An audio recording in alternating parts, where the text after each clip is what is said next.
ꯇꯥꯕꯤꯔꯤꯕ ꯄꯨꯝꯅꯃꯛꯄꯨ ꯑꯍꯥꯟꯕꯃꯛꯇꯗ ꯏꯀꯣꯛ ꯅꯣꯟꯅ ꯈꯨꯔꯨꯝꯖꯔꯤ꯫ ꯉꯁꯤꯁꯨ ꯃꯌꯥꯝꯒꯤ ꯅꯨꯡꯉꯥꯏꯔꯕ ꯃꯅꯤꯄꯨꯔꯤ ꯍꯣꯔꯔ ꯁ꯭ꯇꯣꯔꯤ ꯑꯃꯃꯨꯛ ꯄꯨꯗꯨꯅ ꯂꯥꯛꯆꯔꯤ꯫ ꯍꯣꯔꯔ ꯁ꯭ꯇꯣꯔꯤ ꯑꯁꯤ ꯃꯃꯥꯡ ꯊꯛꯇ ꯍꯥꯟꯅꯅ ꯊꯥꯒꯠꯆꯈ꯭ꯔꯦ꯫ ꯍꯧꯖꯤꯛ ꯑꯃꯨꯛ ꯀꯔꯤꯒꯨꯝꯕ ꯑꯁꯣꯏꯕ ꯈꯔ ꯂꯩꯔꯛꯄꯗꯒꯤ ꯑꯃꯨꯛ ꯅꯧꯅ ꯁꯦꯝꯗꯣꯛꯆꯔꯕ ꯃꯇꯨꯡꯗ ꯇꯥꯍꯧꯗ꯭ꯔꯕꯁꯤꯡꯒꯤ ꯈꯜꯂꯒ ꯑꯃꯨꯛ ꯅꯧꯅ ꯊꯥꯒꯠꯆꯕꯅꯤ, ꯍꯥꯏꯕꯗꯤ ꯔꯤ-ꯑꯞꯂꯣꯗ ꯇꯧꯖꯕꯅꯤ꯫ ꯍꯥꯟꯅꯅ episode 9ꯅ ꯁꯦꯝꯈ꯭ꯔꯕ ꯋꯥꯔꯤ ꯑꯗꯨ ꯍꯧꯖꯤꯛ ꯑꯃꯨꯛ ꯀꯂꯦꯛꯁꯟ ꯇꯧꯗꯨꯅ ꯐꯨꯜ ꯁ꯭ꯇꯣꯔꯤ ꯑꯣꯏꯅ ꯃꯌꯥꯝꯗ ꯈꯨꯗꯣꯜ ꯇꯝꯖꯔꯤꯕꯅꯤ꯫ ꯋꯥꯔꯤ ꯑꯁꯤ ꯃꯃꯥꯡ ꯊꯛꯇ ꯇꯥꯕꯤꯈꯤꯗ꯭ꯔꯕ ꯃꯔꯨꯞ ꯃꯄꯥꯡꯁꯤꯡꯅ ꯋꯥꯔꯤ ꯑꯁꯤ ꯇꯥꯕꯤꯅꯕ ꯅꯣꯛꯂꯨꯛꯆꯔꯤ, ꯑꯃꯗꯤ ꯋꯥꯔꯤ ꯑꯁꯤꯕꯨ ꯀꯥꯎꯕꯤꯈ꯭ꯔꯕ ꯃꯔꯨꯞꯁꯤꯡꯅꯁꯨ ꯋꯥꯔꯤ ꯑꯁꯤꯕꯨ ꯑꯃꯨꯛ ꯍꯟꯅ ꯇꯥꯕꯤꯔꯅꯕ ꯅꯤꯡꯁꯤꯡꯖꯔꯤ꯫ ꯐꯥꯏꯔꯦꯜꯒꯤ ꯇꯥꯡ 9 ꯊꯥꯡꯖ ꯅꯨꯃꯤꯠꯀꯤ ꯑꯍꯤꯡꯒꯤ ꯄꯨꯡ 11 ꯍꯦꯜꯂꯛꯂꯦ꯫ ꯃꯟꯖꯨ ꯑꯃꯗꯤ ꯔꯥꯅꯤ ꯄ꯭ꯔꯚꯥꯄꯇꯤ ꯍꯣꯁꯄꯤꯇꯥꯜ ꯑꯗꯨꯒꯤ 4ꯁꯨꯕ ꯐ꯭ꯂꯣꯔ ꯑꯗꯨꯗ ꯆꯠꯅꯕꯒꯤ ꯂꯤꯞ ꯇꯣꯡꯗꯨꯅ ꯀꯥꯔꯛꯂꯤ꯫ ꯃꯟꯖꯨ, ꯉꯁꯤꯗꯤ ꯏꯁꯥꯁꯦ ꯀꯩꯅꯣꯝ ꯏꯇꯧ ꯇꯧꯏ꯫ ꯅꯥꯏꯠ ꯗ꯭ꯌꯨꯇꯤꯁꯦ ꯖꯌꯥꯗ ꯃꯍꯨꯠ ꯁꯤꯟꯅꯁꯦꯅ ꯍꯥꯏꯕꯅꯤ, ꯑꯗꯣ ꯃꯥꯁꯨ ꯉꯁꯤꯗꯤ ꯀꯅꯥꯒꯤꯅꯣ ꯑꯃ ꯕꯥꯔꯗꯦ ꯑꯃ ꯂꯩꯌꯦꯅ ꯍꯥꯏꯗꯅ ꯌꯥꯔꯛꯇ꯭ꯔꯦꯅꯦ꯫ ꯑꯩꯁꯦ ꯏꯁꯥꯁꯨ ꯀꯌꯥ ꯅꯨꯡꯉꯥꯏꯇꯦꯕ꯫ ꯈꯪꯉꯤꯗ ꯔꯥꯅꯤ, ꯗꯥꯃꯤꯂꯟꯒ ꯈꯔ ꯎꯪꯈꯠꯅꯕꯗꯨꯒꯤ ꯅꯠꯇ꯭ꯔꯣ? ꯍꯣꯏ, ꯑꯗꯨꯒꯤꯁꯨ ꯂꯩꯔꯦ꯫ ꯈꯪꯗꯦꯗ, ꯏꯁꯥꯁꯦ ꯌꯥꯝꯅ ꯈꯣꯏꯔꯥꯡ ꯈꯣꯏꯁꯥꯎꯏ꯫ ꯀꯩꯁꯨ ꯈꯜꯂꯨꯅꯨꯗ, ꯑꯩꯈꯣꯏꯁꯨ ꯑꯗꯨꯒꯨꯝꯕ ꯑꯗꯨꯝ ꯊꯣꯛꯂꯤꯕꯅꯤ, ꯈꯔ ꯂꯩꯔꯒ ꯑꯗꯨꯝ ꯐꯈꯤꯕ ꯉꯥꯛꯇꯅꯤꯗ꯫ ꯏꯁ, ꯃꯟꯖꯨ ꯅꯪꯗꯤ ꯌꯥꯝ ꯈꯪꯉꯤꯀꯣ, ꯂꯞ ꯑꯦꯛꯁꯄꯥꯔꯠꯀ ꯃꯥꯜꯂꯤꯀꯣ꯫ ꯑꯁꯨꯝꯅ ꯄ꯭ꯔꯚꯥꯄꯇꯤ ꯍꯣꯁꯄꯤꯇꯥꯜꯒꯤ ꯅꯔꯁ ꯑꯣꯏꯔꯤꯕꯤ ꯃꯟꯖꯨ ꯑꯃꯗꯤ ꯔꯥꯅꯤ, ꯃꯈꯣꯏ ꯑꯅꯤ ꯋꯥꯔꯤ ꯁꯥꯟꯅ ꯂꯤꯞꯇ ꯑꯁꯨꯝ ꯂꯥꯛꯄꯅ ꯃꯈꯣꯏꯅ ꯂꯥꯛꯂꯤꯕ 4ꯁꯨꯕ ꯐ꯭ꯂꯣꯔ ꯑꯗꯨ ꯌꯧꯔꯤ꯫ ꯃꯁꯤꯗꯒꯤ ꯃꯈꯣꯏ ꯑꯅꯤ ꯂꯤꯞꯇꯨꯗꯒꯤ ꯊꯣꯔꯛꯏ꯫ ꯃꯈꯣꯏꯅ ꯑꯁꯨꯝꯅ ꯂꯤꯞ ꯑꯗꯨꯗꯒꯤ ꯍꯦꯛ ꯊꯣꯔꯛꯄꯗ ꯌꯥꯝꯅ ꯑꯍꯟ ꯑꯣꯏꯔꯕꯤ ꯍꯅꯨꯕꯤ ꯄꯦꯁꯦꯟꯒꯤ ꯐꯤꯖꯣꯜ ꯁꯦꯠꯄꯤ ꯑꯃ ꯂꯤꯞ ꯑꯗꯨ ꯇꯝꯅ ꯂꯥꯛꯏ꯫ ꯃꯗꯨꯗ ꯔꯥꯅꯤꯅ ꯍꯅꯨꯕꯤ ꯑꯗꯨꯗ ꯃꯇꯦꯡ ꯄꯥꯡꯖꯒꯦ, ꯀꯗꯥꯏꯗ ꯆꯠꯄꯅꯣ ꯍꯥꯏꯅ ꯍꯪꯈꯤ꯫ ꯑꯗꯨꯕꯨ ꯍꯅꯨꯕꯤ ꯑꯗꯨꯗꯤ ꯃꯈꯣꯏꯅ ꯍꯥꯏꯔꯤꯕ ꯑꯗꯨ ꯇꯥꯔꯝꯗꯅ ꯂꯤꯞ ꯑꯗꯨ ꯇꯝꯅ ꯑꯗꯨꯝ ꯆꯠꯈꯤ꯫ ꯍꯅꯨꯕꯤ ꯑꯗꯨꯒꯤ ꯃꯃꯥꯏ ꯃꯥꯏꯊꯣꯡ ꯑꯗꯨꯁꯨ ꯌꯦꯡꯕꯗ ꯏꯍꯩ ꯍꯩꯅꯔꯝꯗꯦ, ꯑꯗꯨꯒ ꯋꯥꯁꯨ ꯑꯃꯠꯇ ꯉꯥꯡꯗꯦ꯫ ꯑꯁꯨꯝꯅ ꯑꯁꯨꯝ ꯆꯠꯈꯤꯕꯅ ꯍꯅꯨꯕꯤ ꯑꯗꯨ ꯂꯤꯞ ꯑꯗꯨꯒꯤ ꯃꯅꯨꯡꯗ ꯆꯪꯂꯒ ꯂꯦꯞꯄꯒ ꯂꯩꯔꯤ꯫ ꯇꯥꯟꯖꯥ ꯑꯗꯨꯗ ꯑꯅꯥꯕ ꯁꯦꯕꯥꯔꯤꯒꯤ ꯂꯩꯕ ꯅꯨꯄꯥ ꯑꯃ ꯄ꯭ꯔꯞ ꯂꯥꯛꯂꯒ ꯂꯤꯞ ꯑꯗꯨꯗ ꯆꯪꯈꯤ, ꯑꯗꯨꯒ ꯍꯅꯨꯕꯤ ꯑꯗꯨꯒ ꯄꯨꯟꯅ ꯃꯈꯥꯗ ꯀꯨꯝꯊꯈ꯭ꯔꯦ꯫ ꯃꯁꯤꯗ ꯍꯦꯟꯅ ꯉꯛꯄ ꯑꯃꯅ ꯂꯤꯞ ꯑꯗꯨꯗ ꯆꯪꯈꯤꯕ ꯅꯨꯄꯥ ꯑꯗꯨꯅꯗꯤ ꯍꯅꯨꯕꯤ ꯑꯗꯨꯕꯨ ꯎꯗꯕꯒꯨꯝ ꯇꯧꯈꯤ꯫ ꯃꯟꯖꯨ, ꯀꯔꯤꯅꯣ ꯍꯧꯖꯤꯛꯀꯤ ꯍꯅꯨꯕꯤꯗꯨꯕꯣ? ꯉꯥꯡꯕ ꯁꯛꯄꯁꯨ ꯑꯃꯠꯇ ꯈꯨꯝꯗꯦ, ꯀꯔꯝꯕ ꯋꯥꯔꯗꯀꯤ ꯄꯦꯁꯦꯟ ꯑꯣꯏꯔꯖꯥꯠꯅꯣ? ꯑꯁ, ꯈꯪꯗꯦꯗ ꯔꯥꯅꯤ, ꯚꯥꯞꯃꯦꯟꯒ ꯑꯝꯇ ꯇꯥꯄꯣꯟꯇꯦ, ꯆꯠꯂꯁꯤ ꯂꯥꯛꯑꯣ꯫ ꯑꯁꯨꯝꯅ ꯍꯥꯏꯅꯗꯨꯅ ꯃꯈꯣꯏ ꯑꯅꯤ ꯑꯁꯨꯝ ꯂꯥꯛꯄꯗ ꯄꯦꯁꯦꯟ ꯑꯃ ꯁꯤꯔꯦ ꯍꯥꯏꯗꯨꯅ ꯏꯟꯊꯣꯔꯛꯏ꯫ ꯃꯇꯝ ꯑꯗꯨꯗ ꯃꯟꯖꯨꯅ ꯄꯦꯁꯦꯟ ꯑꯗꯨꯕꯨ ꯏꯟꯊꯣꯔꯛꯄꯗ ꯌꯥꯎꯔꯛꯄ ꯍꯣꯁꯄꯤꯇꯥꯜ ꯑꯗꯨꯒꯤ ꯑꯦꯇꯦꯟꯗꯦꯟꯠ ꯑꯗꯨꯗ ꯇꯨꯃꯤꯟꯅ ꯁꯤꯔꯤꯕ ꯃꯤ ꯑꯗꯨ ꯀꯅꯥꯅꯣ ꯍꯥꯏꯅ ꯍꯪꯈꯤ꯫ ꯃꯗꯨꯗ ꯑꯦꯇꯦꯟꯗꯦꯟꯠ ꯑꯗꯨꯅ ꯅꯨꯄꯤꯅꯤ, ꯍꯅꯨꯕꯤꯅꯤ, ꯑꯅꯥꯕ ꯌꯥꯝꯅ ꯀꯨꯏꯔꯦ ꯍꯥꯏꯔꯛꯈꯤ꯫ ꯃꯗꯨ ꯇꯥꯕꯗ ꯃꯟꯖꯨ ꯑꯃꯗꯤ ꯔꯥꯅꯤꯅ ꯑꯁꯤꯕ ꯑꯗꯨꯒꯤ ꯃꯅꯥꯛꯇ ꯄ꯭ꯔꯞ ꯆꯪꯁꯤꯟꯗꯨꯅ ꯑꯁꯤꯕ ꯑꯗꯨꯒꯤ ꯃꯁꯛ ꯑꯗꯨ ꯌꯦꯡꯂꯨꯔꯦ꯫ ꯃꯈꯣꯏꯅ ꯉꯁꯥꯏ ꯂꯤꯞꯇꯒꯤ ꯊꯣꯔꯛꯄꯗ ꯊꯦꯡꯅꯈꯤꯕꯤ ꯍꯅꯨꯕꯤ ꯑꯗꯨ ꯑꯣꯏꯔꯝꯈꯤ꯫ ꯃꯁꯤ ꯈꯪꯂꯛꯄꯗ ꯔꯥꯅꯤꯗꯤ ꯑꯗꯨꯃꯛ ꯒ꯭ꯌꯥꯟ ꯃꯥꯡꯈ꯭ꯔꯦ꯫ ꯃꯁꯤꯗꯒꯤ ꯃꯌꯥꯝ ꯀꯣꯏꯆꯦꯟ ꯆꯦꯟꯅꯗꯨꯅ ꯃꯍꯥꯛꯄꯨ ꯂꯥꯏꯀꯠꯅꯈꯤ꯫ ꯃꯁꯤꯒꯤ ꯃꯇꯨꯡ ꯉꯥꯏꯍꯥꯛ ꯂꯩꯔꯒ ꯔꯥꯅꯤꯗꯨ ꯒ꯭ꯌꯥꯟ ꯂꯥꯛꯂꯦ꯫ ꯃꯍꯥꯛꯅ ꯒ꯭ꯌꯥꯟ ꯂꯥꯛꯄꯗ ꯐꯃꯨꯡ ꯑꯃꯗ ꯍꯤꯞꯂꯒ ꯂꯩꯔꯝꯃꯤ, ꯑꯗꯨꯒ ꯃꯅꯥꯛꯇꯗꯤ ꯀꯅꯥ ꯑꯃꯠꯇ ꯂꯩꯔꯝꯈꯤꯗꯦ꯫ ꯃꯁꯤꯗꯒꯤ ꯃꯍꯥꯛ ꯐꯃꯨꯡꯗꯒꯤ ꯀꯨꯝꯊꯔꯛꯂꯒ ꯃꯟꯖꯨꯕꯨ ꯀꯣꯏꯊꯤ ꯊꯤꯔꯛꯏ꯫ ꯑꯁꯨꯝꯅ ꯑꯁꯨꯝ ꯊꯤꯔꯛꯄꯗ ꯃꯟꯖꯨꯗꯨ ꯄꯦꯁꯦꯟ ꯑꯃꯗ ꯍꯤꯗꯥꯛ ꯀꯥꯞꯂꯒ ꯂꯩꯔꯝꯃꯤ꯫ ꯔꯥꯅꯤ ꯂꯥꯛꯄ ꯎꯕꯗ ꯃꯟꯖꯨꯅ, "ꯑꯦ ꯔꯥꯅꯤ, ꯅꯪꯕꯨ ꯒ꯭ꯌꯥꯟ ꯇꯥꯔꯕ꯭ꯔꯣ? ꯑꯩꯁꯨ ꯂꯣꯏꯔꯦ, ꯂꯥꯛꯑꯒꯦ"꯫ ꯑꯁꯨꯝꯅ ꯍꯥꯏꯔꯒ ꯃꯟꯖꯨꯁꯨ ꯍꯤꯗꯥꯛ ꯀꯥꯞꯄ ꯂꯣꯏꯔꯒ ꯔꯥꯅꯤꯒꯤ ꯃꯅꯥꯛꯇ ꯂꯥꯛꯂꯦ, ꯑꯗꯨꯒ ꯅꯔꯁ ꯔꯨꯝꯗ ꯂꯥꯛꯂꯒ ꯋꯥꯔꯤ ꯁꯥꯟꯅꯔꯤ꯫ "ꯃꯟꯖꯨ, ꯑꯩꯅ ꯒ꯭ꯌꯥꯟ ꯃꯥꯡꯈ꯭ꯔꯕ ꯃꯇꯨꯡ ꯑꯩ ꯀꯔꯤ ꯇꯧꯈꯤꯒꯦ?" "ꯌꯥꯔꯦꯁꯦ ꯔꯥꯅꯤ, ꯑꯗꯨꯒꯤ ꯋꯥꯗꯣ ꯇꯣꯛꯑꯣ, ꯀꯣꯟꯅ ꯁꯥꯟꯅꯔꯁꯦꯕ꯫ ꯍꯧꯖꯤꯛ ꯅꯣꯡꯉꯥꯟꯒꯗꯕꯁꯨ ꯀꯨꯏꯗ꯭ꯔꯦ, ꯅꯣꯡꯉꯥꯜꯂꯒ ꯑꯣꯏꯅ ꯑꯩ ꯄꯥꯎꯗꯣ ꯇꯝꯃꯒꯦꯕ"꯫ "ꯑꯦ, ꯀꯩꯅꯣ ꯍꯥꯏꯁꯤꯕꯣ ꯃꯟꯖꯨ, ꯑꯩꯅ ꯒ꯭ꯌꯥꯟ ꯃꯥꯡꯗ꯭ꯔꯤꯉꯩꯗꯗꯤ ꯄꯨꯡ 12 ꯐꯥꯎ ꯇꯥꯍꯧꯗ꯭ꯔꯤꯕꯗꯥꯏꯅꯦ?" "ꯆꯨꯝꯃꯦ, ꯑꯗꯣ ꯅꯪꯅ ꯒ꯭ꯌꯥꯟ ꯃꯥꯡꯂꯨꯔꯤꯁꯦ ꯐꯅꯌꯥꯝꯅ ꯀꯨꯏꯔꯕꯅꯤ꯫ ꯅꯪꯅ ꯒ꯭ꯌꯥꯟ ꯃꯥꯡꯈ꯭ꯔꯤꯉꯩꯗꯅꯦ ꯍꯣꯁꯄꯤꯇꯥꯜ ꯑꯁꯤꯗ ꯊꯧꯗꯣꯛ ꯈꯔꯁꯨ ꯊꯣꯛꯈ꯭ꯔꯦ." "ꯑꯗꯣ ꯃꯟꯖꯨ, ꯀꯔꯤꯅꯣꯕ ꯑꯗꯨꯕꯣ? ꯑꯩ ꯌꯥꯝ ꯇꯥꯅꯤꯡꯉꯦ, ꯍꯥꯏꯔꯛꯑꯣꯕ"꯫ "ꯍꯣꯏ ꯐꯔꯦꯅꯦ ꯍꯥꯏꯔꯒꯦ, ꯑꯗꯣ ꯅꯪ ꯍꯧꯅꯕꯤ ꯋꯥꯟꯊꯕꯤꯗꯣ ꯇꯧꯔꯛꯀꯅꯨꯀꯣ, ꯑꯩ ꯌꯥꯝ ꯄꯥꯈꯠꯂꯦꯕ"꯫ ꯍꯣꯏꯕ ꯇꯧꯔꯛꯑꯣꯏꯕ ꯅꯪꯅ ꯋꯥꯟꯊꯔꯛꯄꯗꯒꯤꯅꯦ ꯑꯩꯈꯣꯏ ꯃꯌꯥꯝꯅ ꯅꯪꯁꯦ ꯐꯃꯨꯡꯗ ꯊꯥꯡꯖꯤꯜꯂꯦ ꯑꯗꯨꯒ ꯒ꯭ꯌꯥꯟ ꯂꯥꯛꯅꯕ ꯍꯣꯠꯅꯈꯤ ꯑꯗꯨꯝꯅ ꯑꯩꯈꯣꯏ ꯃꯌꯥꯝꯅ ꯂꯥꯛꯅꯔꯤꯉꯩꯗ ꯍꯅꯨꯕꯤꯗꯨꯒꯤ ꯑꯁꯤꯕꯗꯨꯁꯨ ꯃꯈꯣꯏꯒꯤ ꯁꯦꯕꯥꯔꯤꯁꯤꯡꯅ ꯑꯗꯨꯝ ꯄꯨꯈ꯭ꯔꯦ ꯅꯪꯅ ꯍꯅꯨꯕꯤꯗꯨ ꯎꯔꯒ ꯋꯥꯟꯊꯕꯒꯤ ꯃꯔꯝꯗꯣ ꯃꯊꯪ ꯍꯪꯅꯔꯛꯄꯗ ꯑꯩꯅꯅꯦ ꯋꯥꯔꯤ ꯄꯨꯝꯅꯃꯛꯇꯣ ꯂꯤꯈꯤꯕꯅꯤ ꯑꯗꯨꯕꯨ ꯍꯅꯨꯕꯤꯗꯨꯒꯤ ꯏꯃꯨꯡ ꯃꯅꯨꯡꯗꯨꯗꯤ ꯀꯌా ꯊꯣꯏꯅ ꯉꯛꯄꯒꯤ ꯃꯃꯤ ꯎꯗꯦ ꯑꯣ ꯍꯥꯏꯔꯝꯃꯒ ꯑꯗꯨꯝ ꯆꯠꯈꯤꯕꯅꯤ ꯑꯗꯨꯕꯨꯅꯦ ꯌꯥꯝꯅ ꯉꯛꯄ ꯑꯀꯤꯕ ꯑꯃꯅ ꯉꯁꯥꯏ ꯑꯩꯈꯣꯏꯒꯤ ꯃꯥꯡꯗ ꯍꯅꯨꯕꯤꯗꯨꯒ ꯄꯨꯟꯅ ꯀꯨꯝꯊꯈꯤꯕ ꯅꯨꯄꯥꯗꯣ ꯂꯤꯞ ꯃꯅꯨꯡꯗ ꯁꯤꯔꯒ ꯂꯩꯔꯝꯃꯤ ꯍꯥꯏꯌꯦ ꯅꯨꯄꯥꯗꯣ ꯃꯔꯩꯁꯨ ꯁꯥꯡꯅ ꯇꯤꯡꯊꯣꯛꯂꯝꯃꯤ ꯍꯥꯏ ꯑꯗꯨꯒ ꯃꯈꯨꯠ ꯈꯨꯠꯁꯥꯉꯩꯗꯨꯁꯨ ꯂꯣꯏꯅ ꯃꯇꯦꯛ ꯇꯦꯛꯂꯒ ꯐꯔꯛ ꯇꯥꯏꯌꯦꯅ ꯍꯥꯏꯌꯦ ꯃꯌꯥꯝꯗꯤ ꯌꯦꯡꯕ ꯆꯠꯅꯈꯤꯕꯅꯤ ꯑꯩꯗꯤ ꯀꯤꯃꯟꯈꯤꯗꯅ ꯌꯦꯡꯕ ꯆꯠꯇ꯭ꯔꯦ ꯑꯗꯒꯤ ꯃꯌꯥꯝ ꯃꯔꯥꯡ ꯂꯥꯡꯅꯔꯝꯕꯗꯒꯤ ꯀꯨꯏꯗ꯭ꯔꯤꯌꯦ ꯇꯨꯃꯤꯟ ꯂꯩꯈꯤꯕ ꯑꯁ ꯃꯟꯖꯨ ꯑꯩꯗꯤ ꯌꯥꯝꯅ ꯀꯤꯔꯦ ꯀꯃꯥꯏꯅ ꯇꯧꯅꯤ ꯑꯩ ꯍꯌꯦꯡꯗꯒꯤꯗꯤ ꯍꯣꯁꯄꯤꯇꯥꯜꯗ ꯂꯥꯛꯑꯔꯣꯏ ꯃꯁꯤꯒꯤ ꯍꯣꯁꯄꯤꯇꯥꯜꯁꯦ ꯇꯝꯅꯕ ꯃꯥꯜꯂꯦ ꯉꯥꯏꯈꯣꯗ ꯔꯥꯅꯤ ꯀꯅꯥꯅ ꯈꯪꯅꯤ ꯃꯤꯅ ꯍꯥꯠꯇꯣꯛꯑꯝꯕ ꯑꯣꯏꯔꯝꯃꯗꯤ ꯑꯁꯨꯝꯅ ꯔꯥꯅꯤ ꯑꯃꯗꯤ ꯃꯟꯖꯨ ꯋꯥꯔꯤ ꯁꯥꯟꯅꯔꯤꯉꯩ ꯑꯅꯥꯕ ꯁꯦꯕꯥꯔꯤ ꯑꯃ ꯄꯔꯞ ꯆꯪꯂꯛꯂꯒ ꯃꯈꯣꯏꯒꯤ ꯑꯅꯥꯕꯗꯨ ꯀꯔꯤꯅꯣ ꯑꯃ ꯇꯧꯈ꯭ꯔꯦ ꯍꯥꯏꯗꯨꯅ ꯄꯥꯎ ꯇꯝꯂꯛꯈꯤ ꯄꯥꯎ ꯑꯗꯨ ꯇꯥꯕꯗ ꯃꯟꯖꯨꯒ ꯔꯥꯅꯤꯒꯗꯤ ꯄꯥꯈꯠꯄꯅ ꯂꯣꯏꯔꯦ ꯑꯗꯨꯕꯨ ꯆꯠꯇꯕꯗꯤ ꯌꯥꯗꯕꯅꯤꯅ ꯀꯔꯤꯅꯣꯃ ꯇꯧꯔꯛꯂꯦ ꯍꯥꯏꯔꯤꯕ ꯑꯅꯥꯕ ꯑꯗꯨꯒꯤ ꯃꯅꯥꯛꯇ ꯂꯥꯛꯈꯤ ꯃꯈꯣꯏꯅ ꯂꯥꯛꯄꯗ ꯑꯅꯥꯕ ꯑꯗꯨꯒꯤ ꯃꯃꯤꯠ ꯑꯗꯨ ꯏ ꯍꯥꯒꯠꯂꯛꯄꯒꯤ ꯉꯥꯡꯁꯪꯂꯝꯃꯤ ꯑꯗꯨꯒ ꯃꯃꯥꯏ ꯑꯗꯨꯗ ꯆꯦꯟꯕ ꯑꯄꯤꯛꯄ ꯁꯤꯡꯂꯤꯁꯤꯡ ꯑꯗꯨꯗ ꯏ ꯑꯃꯨꯕꯅ ꯈꯣꯡꯖꯦꯜ ꯌꯥꯡꯅ ꯆꯦꯟꯕꯒꯤ ꯃꯨꯁꯤꯟ ꯃꯨꯅ ꯃꯩ ꯆꯠꯂꯤ ꯃꯈꯨꯠ ꯑꯗꯨꯁꯨ ꯃꯣꯝꯄꯥꯛꯇ ꯈꯣꯔꯣ ꯈꯣꯠꯂꯤ ꯇꯧꯔꯤꯕ ꯃꯑꯣꯡ ꯑꯗꯨ ꯍꯦꯛ ꯌꯦꯡꯕꯗ ꯑꯀꯤꯕꯒꯤ ꯃꯁꯛꯅꯤ ꯃꯗꯨ ꯎꯕꯗ ꯔꯥꯅꯤꯗꯤ ꯀꯔꯤꯅꯣꯃ ꯇꯧꯔꯛꯂꯦ ꯃꯗꯨ ꯈꯪꯂꯛꯄꯗꯒꯤ ꯃꯟꯖꯨꯅ ꯔꯥꯅꯤꯕꯨ ꯗꯥꯛꯇꯔꯗ ꯄꯥꯎ ꯄꯤꯔꯨꯅꯕ ꯊꯥꯈꯤ ꯃꯁꯤꯗꯒꯤ ꯔꯥꯅꯤꯗꯨ ꯗꯥꯛꯇꯔ ꯀꯧꯅꯕꯒꯤ ꯅꯨꯃꯤꯗꯥꯡꯗ ꯗ꯭ꯌꯨꯇꯤ ꯇꯧꯕ ꯗꯣꯛꯇꯔ ꯑꯗꯨ ꯀꯧꯕ ꯂꯥꯛꯈꯤ ꯃꯍꯥꯛꯅ ꯂꯥꯛꯄꯗ ꯃꯥꯒꯤ ꯇꯨꯡꯗ ꯃꯤ ꯑꯃ ꯏꯟꯅꯔꯛꯈꯤ ꯑꯗꯨꯕꯨ ꯃꯍꯥꯛ ꯀꯤꯃꯟꯈꯤꯕꯅ ꯌꯦꯡꯊꯣꯛꯑꯝꯗꯦ ꯑꯗꯨꯕꯨ ꯃꯇꯨꯡꯗ ꯏꯟꯅꯔꯛꯂꯤꯕ ꯑꯗꯨꯗꯤ ꯑꯁꯨꯝ ꯅꯛꯁꯤꯜꯂꯛꯏ ꯃꯁꯤꯗꯒꯤ ꯔꯥꯅꯤꯅ ꯇꯨꯡꯗ ꯁꯠ ꯑꯣꯟꯊꯣꯛꯂꯒ ꯌꯦꯡꯉꯤ ꯇꯟꯖꯥ ꯑꯗꯨꯗ ꯅꯨꯄꯥ ꯑꯃ ꯒꯝ ꯂꯥꯛꯏ ꯑꯗꯨꯒ ꯔꯥꯅꯤꯒꯤ ꯃꯥꯡ ꯍꯦꯟꯒꯠꯅ ꯆꯦ ꯑꯃ ꯄꯥꯏꯔꯒ ꯄ꯭ꯔꯞ ꯆꯠꯈꯤ ꯅꯨꯄꯥ ꯑꯗꯨ ꯑꯣꯏꯔꯝꯕ ꯑꯗꯨꯗ ꯃꯍꯥꯛ ꯁꯣꯔ ꯁꯥꯡꯅ ꯍꯣꯟꯗꯣꯛꯏ ꯑꯗꯨꯒ ꯗꯥꯛꯇꯔꯒꯤ ꯃꯅꯥꯛꯇ ꯂꯥꯛꯏ ꯗꯥꯛꯇꯔ ꯑꯗꯨ ꯆꯧꯀ꯭ꯔꯤꯗ ꯉꯥꯊꯔꯒ ꯇꯨꯝꯂꯒ ꯂꯩꯔꯝꯃꯤ ꯃꯗꯨꯗ ꯔꯥꯅꯤꯅ ꯗꯥꯛꯇꯔ ꯑꯗꯨꯕꯨ ꯍꯧꯗꯣꯛꯂꯝꯃꯤ ꯃꯁꯤꯗꯒꯤ ꯗꯥꯛꯇꯔ ꯑꯗꯨ ꯍꯧꯒꯠꯂꯛꯂꯦ ꯑꯗꯨꯒ ꯀꯩꯗꯧꯔꯦ ꯍꯥꯏꯅ ꯍꯪꯉꯛꯏ ꯃꯗꯨꯗ ꯔꯥꯅꯤꯅ ꯑꯅꯥꯕ ꯑꯃ ꯀꯔꯤꯅꯣꯃ ꯇꯧꯍꯧꯔꯦ ꯁꯥꯔꯗꯤ ꯐꯣꯟ ꯇꯧꯕꯁꯨ ꯄꯥꯏꯔꯛꯇꯦ ꯍꯥꯏꯅ ꯗꯥꯛꯇꯔ ꯑꯗꯨꯗ ꯍꯥꯏꯈꯤ ꯃꯗꯨꯗ ꯗꯥꯛꯇꯔ ꯑꯗꯨꯅ ꯑꯩꯅ ꯋꯥꯁꯔꯨꯝꯗ ꯆꯪꯂꯤꯉꯩꯗꯨꯗ ꯑꯣꯏꯔꯝꯒꯅꯤ ꯍꯥꯏꯅ ꯈꯨꯝꯂꯛꯈꯤ ꯑꯁꯨꯝꯅ ꯋꯥꯔꯤ ꯁꯥꯟꯅ ꯄꯦꯁꯦꯟ ꯑꯗꯨꯒꯤ ꯃꯅꯥꯛꯇ ꯄꯔꯞ ꯂꯥꯛꯏ ꯑꯁꯨꯝꯅ ꯄꯔꯞ ꯂꯥꯛꯄꯗ ꯗꯥꯛꯇꯔ ꯑꯗꯨꯅ ꯑꯅꯥꯕꯒꯤ ꯃꯑꯣꯡ ꯃꯇꯧ ꯑꯗꯨ ꯍꯪꯈꯤ ꯃꯗꯨꯗ ꯔꯥꯅꯤꯅ ꯃꯥꯅ ꯎꯈꯤꯕ ꯈꯨꯗꯤꯡꯃꯛ ꯗꯥꯛꯇꯔ ꯑꯗꯨꯗ ꯇꯝꯂꯤ ꯑꯁꯨꯝꯅ ꯋꯥꯔꯤ ꯁꯥꯟꯅ ꯂꯥꯛꯄꯗ ꯍꯟꯗꯛꯁꯨ ꯔꯥꯅꯤꯒꯤ ꯃꯇꯨꯡꯗ ꯃꯤ ꯑꯃ ꯏꯟꯅꯔꯛꯈꯤ ꯍꯟꯗꯛꯇꯤ ꯗꯥꯛꯇꯔꯗꯨ ꯌꯥꯎꯔꯤꯕꯅꯤꯅ ꯀꯌꯥ ꯊꯣꯏꯅ ꯀꯤꯈꯤꯗꯦ ꯑꯗꯨꯅ ꯇꯨꯡꯂꯣꯝꯗ ꯁꯠ ꯂꯩꯊꯣꯛꯏ ꯃꯇꯝ ꯑꯗꯨꯗ ꯉꯁꯥꯏ ꯆꯦ ꯑꯃ पायरगा गम गम चटखिबा नुपा अदु चेरंग अमुबा मयुम अमा पायरगा गम गम अमुक लाई अदुगा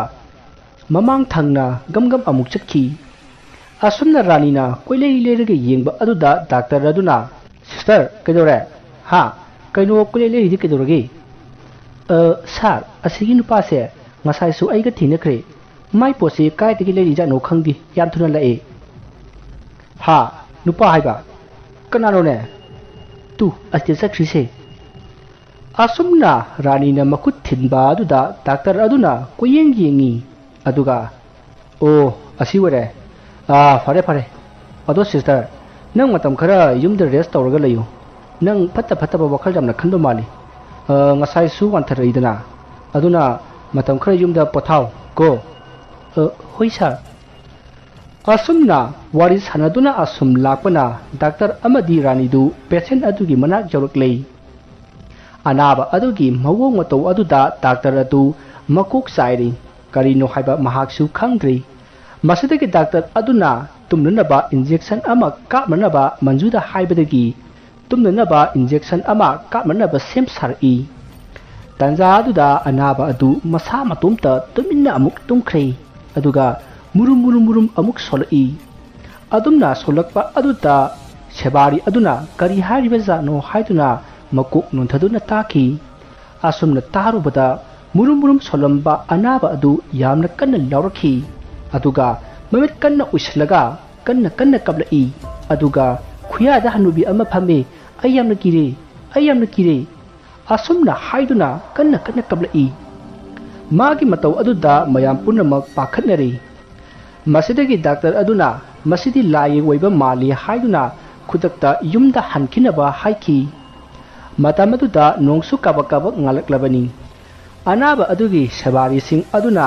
ꯌꯨꯝꯗ ꯄꯥꯎ ꯄꯤꯈꯤꯗꯨꯅ ꯌꯨꯝꯒꯤ ꯃꯤꯑꯣꯏꯁꯤꯡ ꯀꯧꯈꯤ ꯑꯗꯨꯒ ꯑꯅꯥꯕ ꯑꯗꯨ ꯌꯨꯝꯗ puthakhi ꯑꯅꯥꯕ ꯑꯗꯨꯅ ꯌꯨꯝꯗ ꯍꯜꯂꯝꯗꯥꯏꯗ ꯔꯥꯅꯤꯗ ꯃꯨꯟꯅ ꯌꯦꯡꯂꯒ ꯅꯪꯁꯨ ꯍꯜꯂꯧꯔꯣ ꯅꯠꯇ꯭ꯔꯗꯤ ꯉꯁꯤ ꯑꯍꯤꯡ ꯅꯪꯒꯤ ꯄꯥꯂꯤ ꯇꯥꯏ ꯑꯁꯨꯝꯅ ꯍꯥꯏꯔꯝꯂꯒ ꯑꯅꯥꯕ ꯑꯗꯨ ꯆꯠꯈ꯭ꯔꯦ ꯋꯥꯐꯝ ꯑꯗꯨ ꯇꯥꯕꯗ ꯔꯥꯅꯤ ꯀꯤꯕꯅ ꯂꯣꯏꯈ꯭ꯔꯦ ꯅꯣꯡ ꯉꯥꯟꯕ ꯉꯥꯏꯕꯗ ꯃꯍꯥꯛ ꯑꯋꯥꯕ ꯑꯃ ꯑꯣꯏꯔꯝꯃꯤ ꯑꯁꯨꯝꯅ ꯃꯇꯝ ꯑꯗꯨ ꯍꯧꯖꯤꯟꯈꯤꯕꯅ ꯅꯣꯡꯁꯨ ꯇꯞꯅ ꯉꯥꯟꯊꯣꯔꯛꯂꯦ ꯃꯁꯤꯗꯒꯤ ꯔꯥꯅꯤ ꯑꯃꯗꯤ ꯃꯟꯖꯨ ꯃꯈꯣꯏ ꯑꯅꯤ ꯑꯌꯨꯛꯀꯤ ꯗ꯭ꯌꯨꯇꯤ ꯂꯥꯛꯄ ꯃꯤꯁꯤꯡꯗ ꯁꯤꯟꯅꯔꯝꯃꯒ ꯃꯈꯣꯏ ꯌꯨꯝꯂꯣꯝꯗ ꯍꯜꯂꯛꯂꯦ ꯑꯗꯨꯒ ꯃꯈꯣꯏ ꯍꯣꯁꯄꯤꯇꯥꯜ ꯑꯗꯨꯒꯤ ꯃꯃꯥꯡꯗ ꯂꯩꯕ ꯍꯣꯇꯦꯜ ꯑꯃꯗ ꯆꯥ ꯊꯛꯁꯤ ꯍꯥꯏꯗꯨꯅ ꯆꯥ ꯊꯛꯂꯤ ꯑꯁꯨꯝꯅ ꯆꯥ ꯊꯛꯅ ꯔꯥꯅꯤꯅ ꯃꯟꯖꯨꯗ ꯉꯔꯥꯡ ꯃꯍꯥꯛꯅ ꯗꯥꯛꯇꯔ ꯀꯧꯕ ꯆꯠꯄꯗ ꯊꯣꯛꯄ ꯊꯧꯗꯣꯛ ꯑꯗꯨ ꯇꯝꯈꯤ ꯑꯗꯨꯒ ꯅꯨꯄꯥ ꯑꯃ ꯑꯣꯏꯔꯝꯃꯤ ꯍꯥꯏꯅꯁꯨ ꯋꯥꯔꯤ ꯁꯥꯔꯤ ꯑꯁꯨꯝꯅ ꯋꯥꯔꯤ ꯁꯥꯟꯅ ꯆꯥ ꯊꯛꯄ ꯑꯗꯨ ꯂꯣꯏꯁꯤꯜꯂꯒ ꯃꯈꯣꯏ ꯍꯣꯇꯦꯜꯗꯒꯤ ꯊꯣꯔꯛꯂꯦ ꯑꯗꯨꯒ ꯂꯝꯕꯤꯗ ꯃꯈꯣꯏꯒꯤ ꯒꯥꯔꯤ ꯑꯗꯨ ꯊꯧꯗꯨꯅ ꯑꯁꯨꯝ ꯂꯥꯛꯏ ꯑꯁꯨꯝꯅ ꯂꯥꯛꯄꯅ ꯍꯣꯁꯄꯤꯇꯥꯜ ꯑꯗꯨꯗꯒꯤ ꯐꯅ ꯌꯥꯝꯅ ꯂꯥꯞꯊꯣꯔꯛꯂꯦ ꯇꯥꯟꯖꯥ ꯑꯗꯨꯗ ꯈꯕꯔ ꯌꯣꯟꯕ ꯑꯃꯅ ꯈꯕꯔ ꯉꯔꯥꯡ ꯑꯍꯤꯡ ꯄ꯭ꯔꯚꯥꯄꯇꯤ ꯍꯣꯁꯄꯤꯇꯥꯜꯗ ꯌꯥꯝꯅ ꯆꯤꯡꯅꯅꯤꯡꯉꯥꯏ ꯑꯣꯏꯕ ꯃꯑꯣꯡꯗ ꯅꯨꯄꯥ ꯑꯃ ꯂꯤꯞ ꯃꯅꯨꯡꯗ ꯁꯤꯔꯝꯂꯦ ꯑꯁꯤꯒꯨꯝꯕ ꯄꯥꯎ ꯑꯁꯤ ꯌꯥꯎꯅ ꯑꯇꯣꯞꯄ ꯄꯥꯎ ꯀꯌꯥꯒ ꯂꯣꯏꯅꯅ ꯂꯥꯎꯗꯨꯅ ꯈꯕꯔ ꯑꯗꯨ ꯌꯣꯜꯂꯤ ꯃꯗꯨꯗ ꯔꯥꯅꯤꯅ ꯈꯕꯔ ꯌꯣꯟꯕ ꯅꯨꯄꯥ ꯑꯗꯨꯗꯒꯤ ꯈꯕꯔ ꯑꯃ ꯂꯧꯔꯒ ꯍꯥꯏꯐꯦꯠ ꯌꯦꯡꯉꯤ ꯑꯁꯨꯝꯅ ꯌꯦꯡꯂꯨꯕꯗ ꯔꯥꯅꯤꯅ ꯃꯟꯖꯨꯗ ꯃꯥꯒꯤ ꯒꯥꯔꯤ ꯑꯗꯨ ꯈꯥꯝꯅꯕ ꯍꯥꯏꯈꯤ ꯑꯗꯨꯒ ꯔꯥꯅꯤꯁꯨ ꯃꯥꯒꯤ ꯒꯥꯔꯤ ꯑꯗꯨ ꯂꯝꯕꯤ ꯃꯇꯥꯏ ꯑꯃꯗ ꯈꯥꯝꯃꯤ ꯃꯁꯤꯗꯒꯤ ꯃꯟꯖꯨꯅ ꯃꯥꯒꯤ ꯒꯥꯔꯤ ꯑꯗꯨ ꯈꯥꯝꯂꯒ ꯔꯥꯅꯤꯒꯤ ꯃꯅꯥꯛꯇ ꯄꯔꯞ ꯆꯪꯁꯤꯜꯂꯤ ꯑꯗꯨꯒ ꯀꯩꯗꯧꯔꯒꯦ ꯍꯥꯏꯅ ꯍꯪꯉꯤ ꯃꯗꯨꯗ ꯔꯥꯅꯤꯅ ꯃꯟꯖꯨ ꯁꯤꯒꯤ ꯉꯔꯥꯡ ꯂꯤꯞ ꯃꯅꯨꯡꯗ ꯁꯤꯈꯤ ꯍꯥꯏꯔꯤꯕ ꯅꯨꯄꯥꯁꯤꯅꯦ ꯑꯩꯒꯤ ꯇꯨꯡꯗ ꯏꯟꯅꯔꯛꯏꯅ ꯍꯥꯏꯗꯣ ꯑꯁ ꯔꯥꯅꯤ ꯅꯪꯒꯤ ꯋꯥꯈꯜꯅ ꯑꯣꯏꯔꯝꯒꯅꯦꯕ ꯁꯦ ꯌꯨꯝꯗ ꯆꯠꯂꯁꯤꯁꯦ ꯑꯁ ꯃꯟꯖꯨ ꯑꯩꯒꯤ ꯋꯥꯈꯜꯅ ꯁꯨꯛꯅꯠ ꯅꯠꯇꯦꯁꯦ ꯑꯩꯅ ꯃꯥ ꯎꯈꯤꯕꯁꯦ ꯑꯃꯨꯛꯇꯗ ꯅꯠꯇꯦ ꯑꯍꯨꯝꯂꯛꯅꯤ ꯂꯤꯞꯇ ꯍꯅꯨꯕꯤꯒ ꯄꯨꯟꯅ ꯆꯠꯈꯤꯕꯗꯨꯁꯨ ꯃꯍꯥꯛꯅꯦ ꯍꯧꯖꯤꯛꯇꯗ ꯑꯩ ꯅꯤꯡꯁꯤꯡꯂꯛꯏ ꯑꯗꯨꯒ ꯑꯩꯅ ꯗꯥꯛꯇꯔ ꯀꯧꯕ ꯆꯠꯄꯗ ꯇꯨꯡꯗ ꯆꯦ ꯑꯃ ꯄꯥꯏꯔꯒ ꯏꯟꯅꯔꯛꯄꯗꯨꯁꯨ ꯃꯁꯤꯒꯤ ꯅꯨꯄꯥꯁꯤꯅꯦ ꯑꯩꯅ ꯗꯥꯛꯇꯔꯒ ꯄꯨꯟꯅ ꯍꯜꯂꯛꯄꯗ ꯆꯦꯔꯪ ꯑꯃꯌꯣꯝ ꯑꯃ ꯄꯥꯏꯔꯒ ꯏꯟꯅꯔꯛꯄꯗꯨꯁꯨ ꯃꯥꯅꯦ ꯑꯩꯅ ꯗꯥꯛꯇꯔꯗ ꯅꯨꯄꯥ ꯑꯗꯨ ꯌꯦꯡꯍꯟꯕꯗ ꯃꯥꯗꯤ ꯎꯗꯕꯗꯧꯅ ꯇꯧꯈꯤ ꯑꯗꯨꯒ ꯗꯥꯛꯇꯔꯅ ꯑꯩꯕꯨꯁꯨ ꯃꯇꯝ ꯈꯔ ꯌꯨꯝꯗ ꯄꯣꯊꯥꯔꯒ ꯂꯩꯌꯨꯅ ꯍꯥꯏꯔꯛꯈꯤꯕꯅꯦ ꯑꯗꯨꯗꯒꯤ ꯑꯩ ꯆꯤꯡꯅꯕ ꯑꯗꯨꯝ ꯍꯧꯈ꯭ꯔꯕꯅꯤ ꯐꯔꯦꯁꯦ ꯔꯥꯅꯤ ꯌꯨꯝꯗ ꯌꯧꯔꯒ ꯀꯔꯤꯅꯣꯗꯣ ꯈꯟꯅꯔꯁꯤ ꯑꯩ ꯅꯣꯏ ꯌꯨꯝ ꯐꯥꯎꯕ ꯊꯤꯜꯂꯝꯃꯒꯦ ꯁꯦ ꯆꯠꯂꯁꯤ ꯂꯥꯛꯑꯣꯕ ꯑꯁꯨꯝꯅ ꯍꯥꯏꯅꯗꯨꯅ ꯔꯥꯅꯤ ꯑꯃꯗꯤ ꯃꯟꯖꯨ ꯔꯥꯅꯤꯒꯤ ꯌꯨꯝꯂꯣꯝꯗ ꯂꯥꯛꯂꯦ ꯃꯁꯤꯗꯒꯤ ꯔꯥꯅꯤꯗꯤ ꯃꯀꯣꯛ ꯉꯥꯎꯔꯤ ꯇꯧꯏ ꯍꯥꯏꯗꯨꯅ ꯐꯃꯨꯡꯗ ꯍꯤꯞꯈ꯭ꯔꯦ ꯔꯥꯅꯤꯒꯤ ꯃꯃꯥꯅ ꯃꯟꯖꯨꯗ ꯀꯔꯤꯅꯣ ꯑꯁꯤꯅ ꯍꯜꯂꯛꯄꯒ ꯀꯣꯛ ꯉꯥꯎꯏ ꯍꯥꯏꯔꯤꯁꯤꯅ ꯍꯥꯏꯅ ꯍꯪꯉꯤ ꯃꯗꯨꯗ ꯃꯟꯖꯨꯅ ꯍꯣꯁꯄꯤꯇꯥꯜ ꯑꯗꯨꯗ ꯉꯔꯥꯡ ꯊꯣꯛꯈꯤꯕ ꯊꯧꯗꯣꯛ ꯄꯨꯝꯅꯃꯛ ꯇꯝꯈꯤ ꯄꯥꯎ ꯑꯗꯨ ꯇꯥꯕꯗ ꯔꯥꯅꯤꯒꯤ ꯃꯃꯥꯅ ꯑꯗꯨꯗꯤ ꯑꯃꯥꯏꯕ ꯑꯃ ꯇꯥꯟꯅꯗꯕ ꯌꯥꯗ꯭ꯔꯦ ꯍꯥꯏꯗꯨꯅ ꯃꯟꯖꯨꯒ ꯋꯥꯔꯤ ꯁꯥꯟꯅꯔꯤ ꯃꯁꯤꯗꯒꯤ ꯃꯟꯖꯨꯁꯨ ꯔꯥꯅꯤꯗ ꯆꯠꯂꯒꯦ ꯍꯥꯏꯔꯝꯂꯒ ꯃꯍꯥꯛ ꯃꯥꯒꯤ ꯌꯨꯝꯂꯣꯝꯗ ꯍꯟꯈ꯭ꯔꯦ ꯃꯁꯤꯒꯤ ꯃꯇꯨꯡ ꯃꯇꯝꯗꯨ ꯍꯧꯈꯤꯗꯨꯅ ꯅꯨꯃꯤꯗꯥꯡꯒꯤ ꯃꯇꯝ ꯑꯣꯏꯔꯛꯂꯦ ꯅꯨꯃꯤꯠꯇꯨ ꯅꯣꯡꯁꯨ ꯀꯟꯅ ꯇꯥꯈꯤ ꯔꯥꯅꯤꯗꯤ ꯃꯁꯥ ꯅꯨꯡꯉꯥꯏꯇꯦ ꯍꯥꯏꯗꯨꯅ ꯉꯁꯥꯏ ꯑꯌꯨꯛꯁꯨ ꯍꯧꯖꯤꯛ ꯅꯨꯡꯗꯥꯡꯁꯨ ꯆꯥꯛ ꯆꯥꯗꯅ ꯇꯨꯝꯈꯤ ꯌꯨꯝꯒꯤ ꯃꯤ ꯑꯇꯩꯁꯨ ꯂꯣꯏꯅ ꯇꯨꯝꯅꯔꯤ ꯃꯇꯝ ꯑꯗꯨꯗ ꯔꯥꯅꯤꯒꯤ ꯃꯃꯥꯅ ꯔꯥꯅꯤꯒꯤ ꯃꯄꯥꯗ ꯔꯥꯅꯤꯗ ꯊꯣꯛꯏ ꯍꯥꯏꯔꯤꯕ ꯊꯧꯗꯣꯛꯁꯤꯡ ꯑꯗꯨ ꯂꯣꯏꯅ ꯇꯝꯈꯤ ꯑꯗꯨꯒ ꯍꯌꯦꯡ ꯑꯃꯥꯏꯕ ꯑꯃ ꯀꯧꯔꯒ ꯌꯦꯡꯍꯟꯁꯤ ꯍꯥꯏꯗꯨꯅ ꯋꯥꯔꯤ ꯇꯥꯟꯅꯔꯤ ꯃꯗꯨꯗ ꯔꯥꯅꯤꯒꯤ ꯃꯄꯥꯅꯁꯨ ꯍꯣꯏ ꯍꯥꯏꯗꯨꯅ ꯌꯥꯔꯤ ꯑꯁꯨꯝꯅ ꯋꯥꯔꯤ ꯁꯥꯟꯅꯔꯝꯕꯗꯒꯤ ꯃꯈꯣꯏ ꯑꯅꯤꯁꯨ ꯇꯨꯝꯈ꯭ꯔꯦ ꯅꯣꯡꯁꯨ ꯑꯈꯥꯛ ꯑꯔꯥꯎꯒ ꯂꯣꯏꯅꯅ ꯍꯩꯊꯔꯤ ꯃꯇꯝꯁꯤ ꯑꯍꯤꯡ ꯑꯣꯏꯔꯛꯂꯕꯅꯤ ꯄꯨꯡ 11 ꯍꯦꯜꯂꯕꯅꯤ ꯃꯇꯝ ꯑꯗꯨꯗ ꯔꯥꯅꯤꯒꯤ ꯃꯅꯥꯀꯣꯡꯗ ꯀꯅꯥꯒꯨꯝꯕ ꯑꯃꯅ ꯃꯨꯔꯨꯝ ꯋꯥ ꯍꯥꯏꯔꯛꯈꯤ ꯔꯥꯅꯤ ꯇꯥꯗ꯭ꯔꯣ ꯅꯪꯕꯣ ꯁꯦ ꯍꯧꯒꯠꯂꯣꯅꯦ ꯀꯩꯒꯤꯅꯣ ꯅꯪꯅ ꯑꯗꯨꯛ ꯌꯥꯝꯅ ꯄꯪꯂꯤꯕꯗꯨꯕꯣ nang no wari base ati kanam ta na wan banati namanabi manjuna ne nangonda tholiba khudima mana loina tawhan bani khallaga yengune nangsu nangonda tawriba singdu mangonda di amata tawdi aduga mana maral lejataba nupa amasu hatuk ledana nupa du natana nang sumana hanana ba honre dana kandi nang pangano hauji ma haugalu manju bu halo rani haugalo se haugalo ba asumna rani gi mana kongda murum murum solakpadagi rani du makeup thorak lei matam adu da mahak na khali chumi punamakse manjuna thohan bani madi hana mabi susangki bani adubu kari gino mana aibu hatpa pamni badi asumna khallingai masakti udaba kana gumba hanubi amagi khonjal amana hairaki mana nangi nuksina jaba nupa ado pami aduna mana nakse hatu aga nupa adu magi oigi khanbigini ne maru oiraga maru harping ngambini madi aduna nang mahak bu halu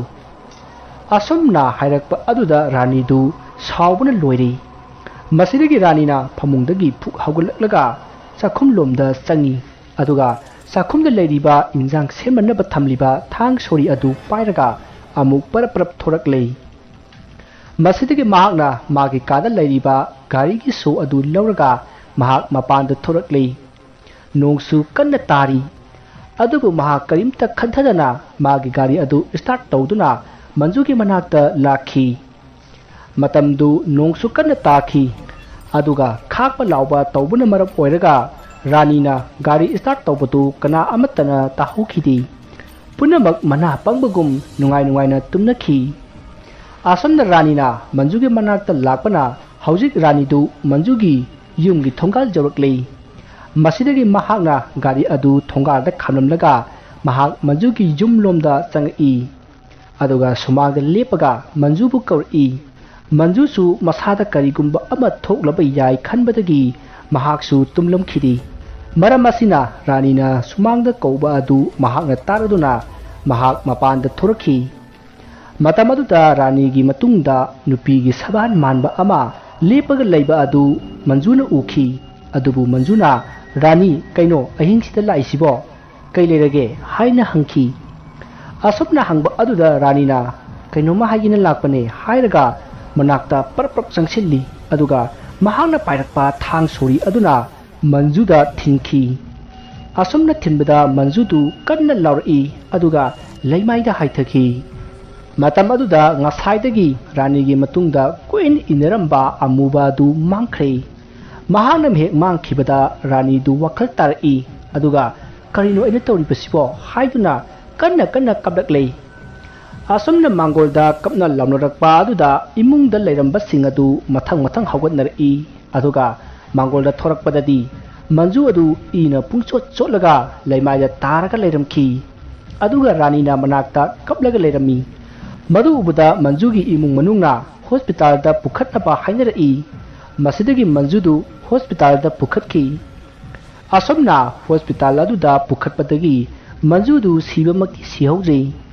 matam adudadi ranigi ahal lamansu laklei maduga ranida karino nanga toriba sibo haina sairami adubu ranina ai khangdi haibasi natana atopa wahai amatta haikide matam adudadi manjudu gyan laktri masidagi imung animak tuminna leinari adubu ranidi sut kaptuna adumak leiri manjudi ICU da leikhibana kana amatana sangba unanba yaramdi adubu ranidi prabhavati hospital adugi nurse oibanina sangbagi ayaba leikhi masidagi ranina manjugi manakta sanga aga sida karigumba ama iraga thanami aduga mahak amuk thoraklei masigi matung mathangi nongalei manjusu wakhal lakladuna wata puthoraklei matam aduda manjugi mama mapa mabung singadu mahakna gyan lakpa aduda harawnakhi adubu karigumba nungaitaba amagi mami amadi tabagum tawki matam aduda manjuna magi mamada ima kedorage noina nuksuk nungjanana leiribasibu rati kedorage ba asumna manjuna hangbada manjugi mamana kaisu tawdeda nangna asu angam jawjibase yamna farabani doctor na wayamna nganganu na hairami wayamna nganganu ko isa thoibi tumina layu asumna hainaringai thangnabada leiba anaba amagi sebari ani paraprap sangaga wari sanara is onthok pamisi haidunida marai su tingthui aduga makhut atusu pungtiek ti phara tare hariba hoine masang marol ma phajariba hospital asigi su nurse oira maleni onthok na pamukhreda ngaha nupa ama sikhibaduga manine hai hospital se muung ama tawiko aikhoi budi ngasi chalani lehori ba mayam si karibu thuroduino khangdine sanari ba wari adu tabada manju pakhatpa jingnaba horakli mahangna mamada rani kamaya tawkhrage haina hangi adubu mamadi pakum amata piramdi manjuna girigi taksilai asumna hainari ngaida manjuga punna thabak tawminabi nurse ama paraprap lakraga manju tu se rani na iraga pirambani ha kraino asumna hairaga si adu paraprap hangdu aduga iriba adu yengi manju ai soikre tawriba thodokse ai gyan gamta tadre nang ai busaung ko wahai asi iramki masi pabada manju kappa horakle aduga khali ngarang anaba amana yum halamdaida rani da mun yinglaga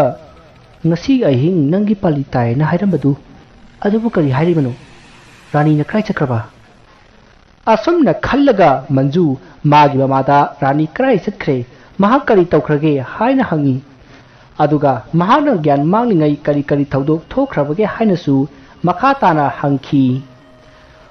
manjuna magi mamada girigi taktuna hangba aduda manjuna gyan manglingai ngarang ahing thokiba thodok sing adu mamana wari adu lirakhi ngarang ahing manjuna ICU da leiringai rani na manjugi manakta sangaklaga se ama piram laba matung mahak thorakhi mahakna ICU ward adugi thongjinpan hek jorakpada mahak masa adu karino ma torakhi masidagi mahakna manak aduda thamliba forceps kati ama pairaga manjugi manakta paraprap amuk changsillaklei tanja aduda atopa nurse amasu ICU aduda leiriba anaba sing adubu yingsinba changai nurse aduna hek sangakpada rani na manjugi manakta paraprap changsillaga tawriba mo adu jingdarakpadagi mahakna rani gi manakta paraprap changsillaga kayodino rani haina hangki adubu rani di nurse aduna hangliba adu tatana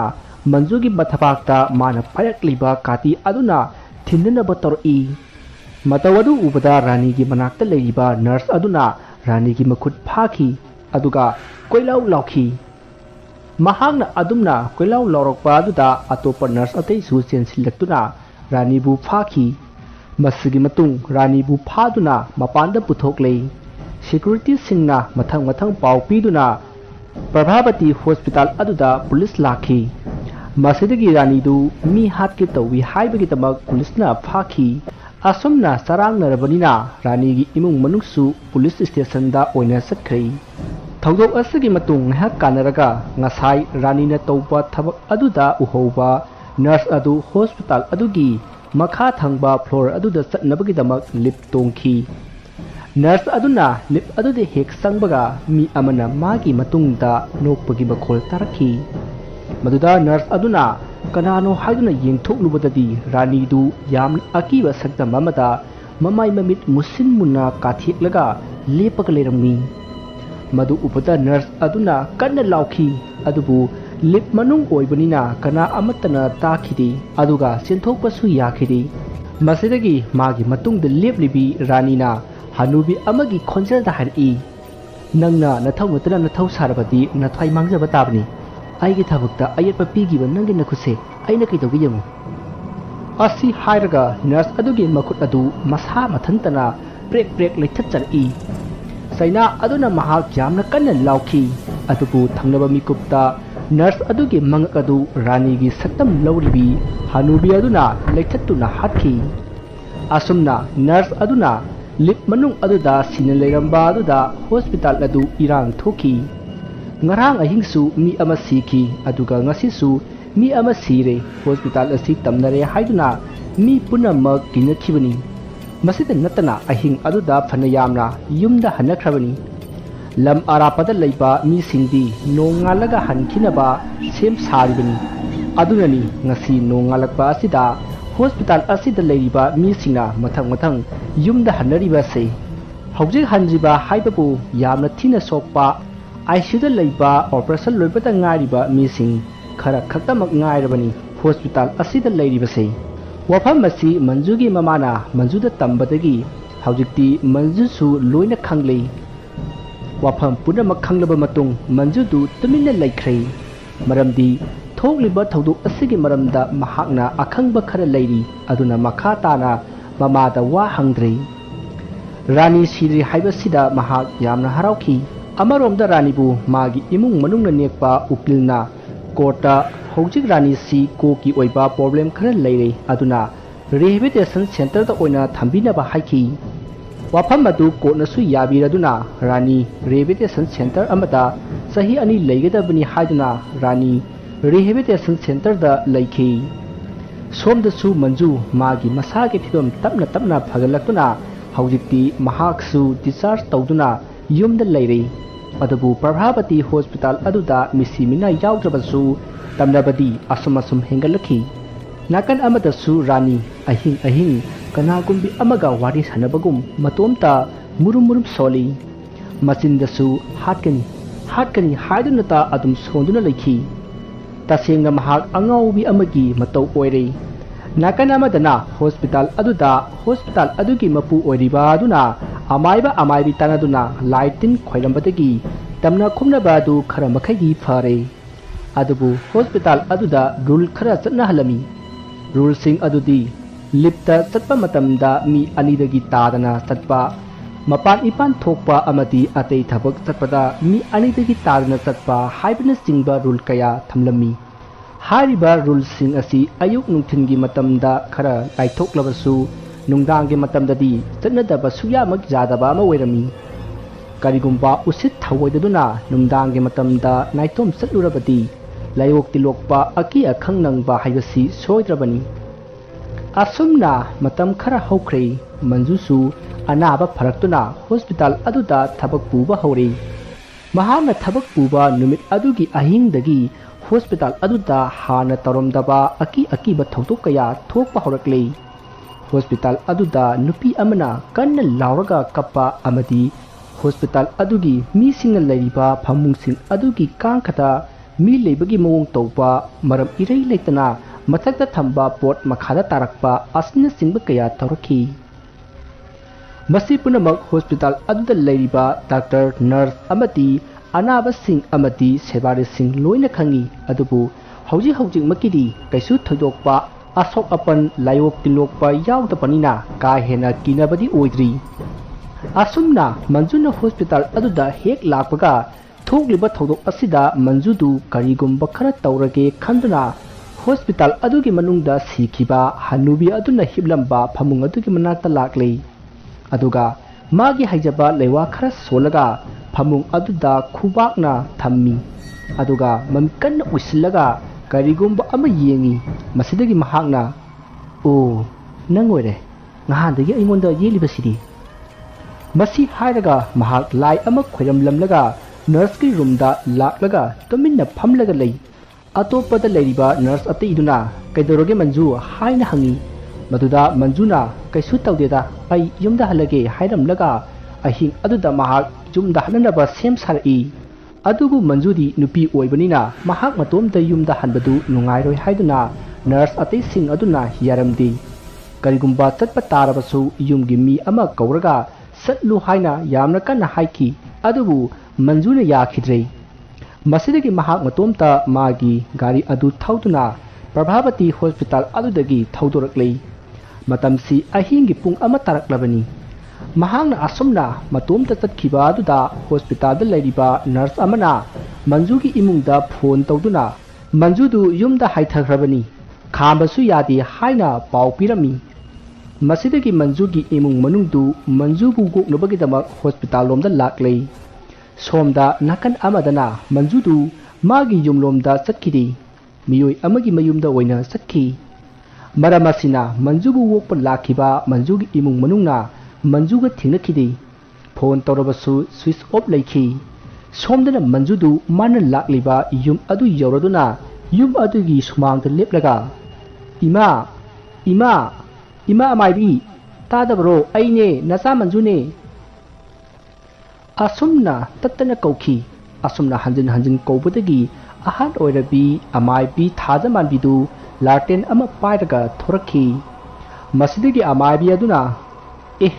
manju imomna ahing nungyai sida laklibasibu kariginone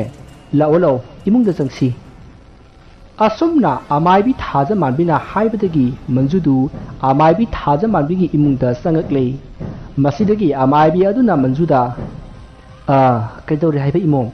namaidu nungsit nungjana na uida kari amuk thoklaba ima aingonda amaibi leriki thawaina tattana awaba piba leptri mahangna ibu matam punamakta hatnaba hunadonta leidi masibu karamna fagadagi ma asumna manjuna amaibi thajaman bida hairubada amaibi aduna ai khangle maga hujiksu manu tawkiba phattaba aduna leribak yauba ngamdre aduna nangi thawai adu puraga mahak nangi natengdagi leribak jaugadoribani aduna ne mahakna nangbu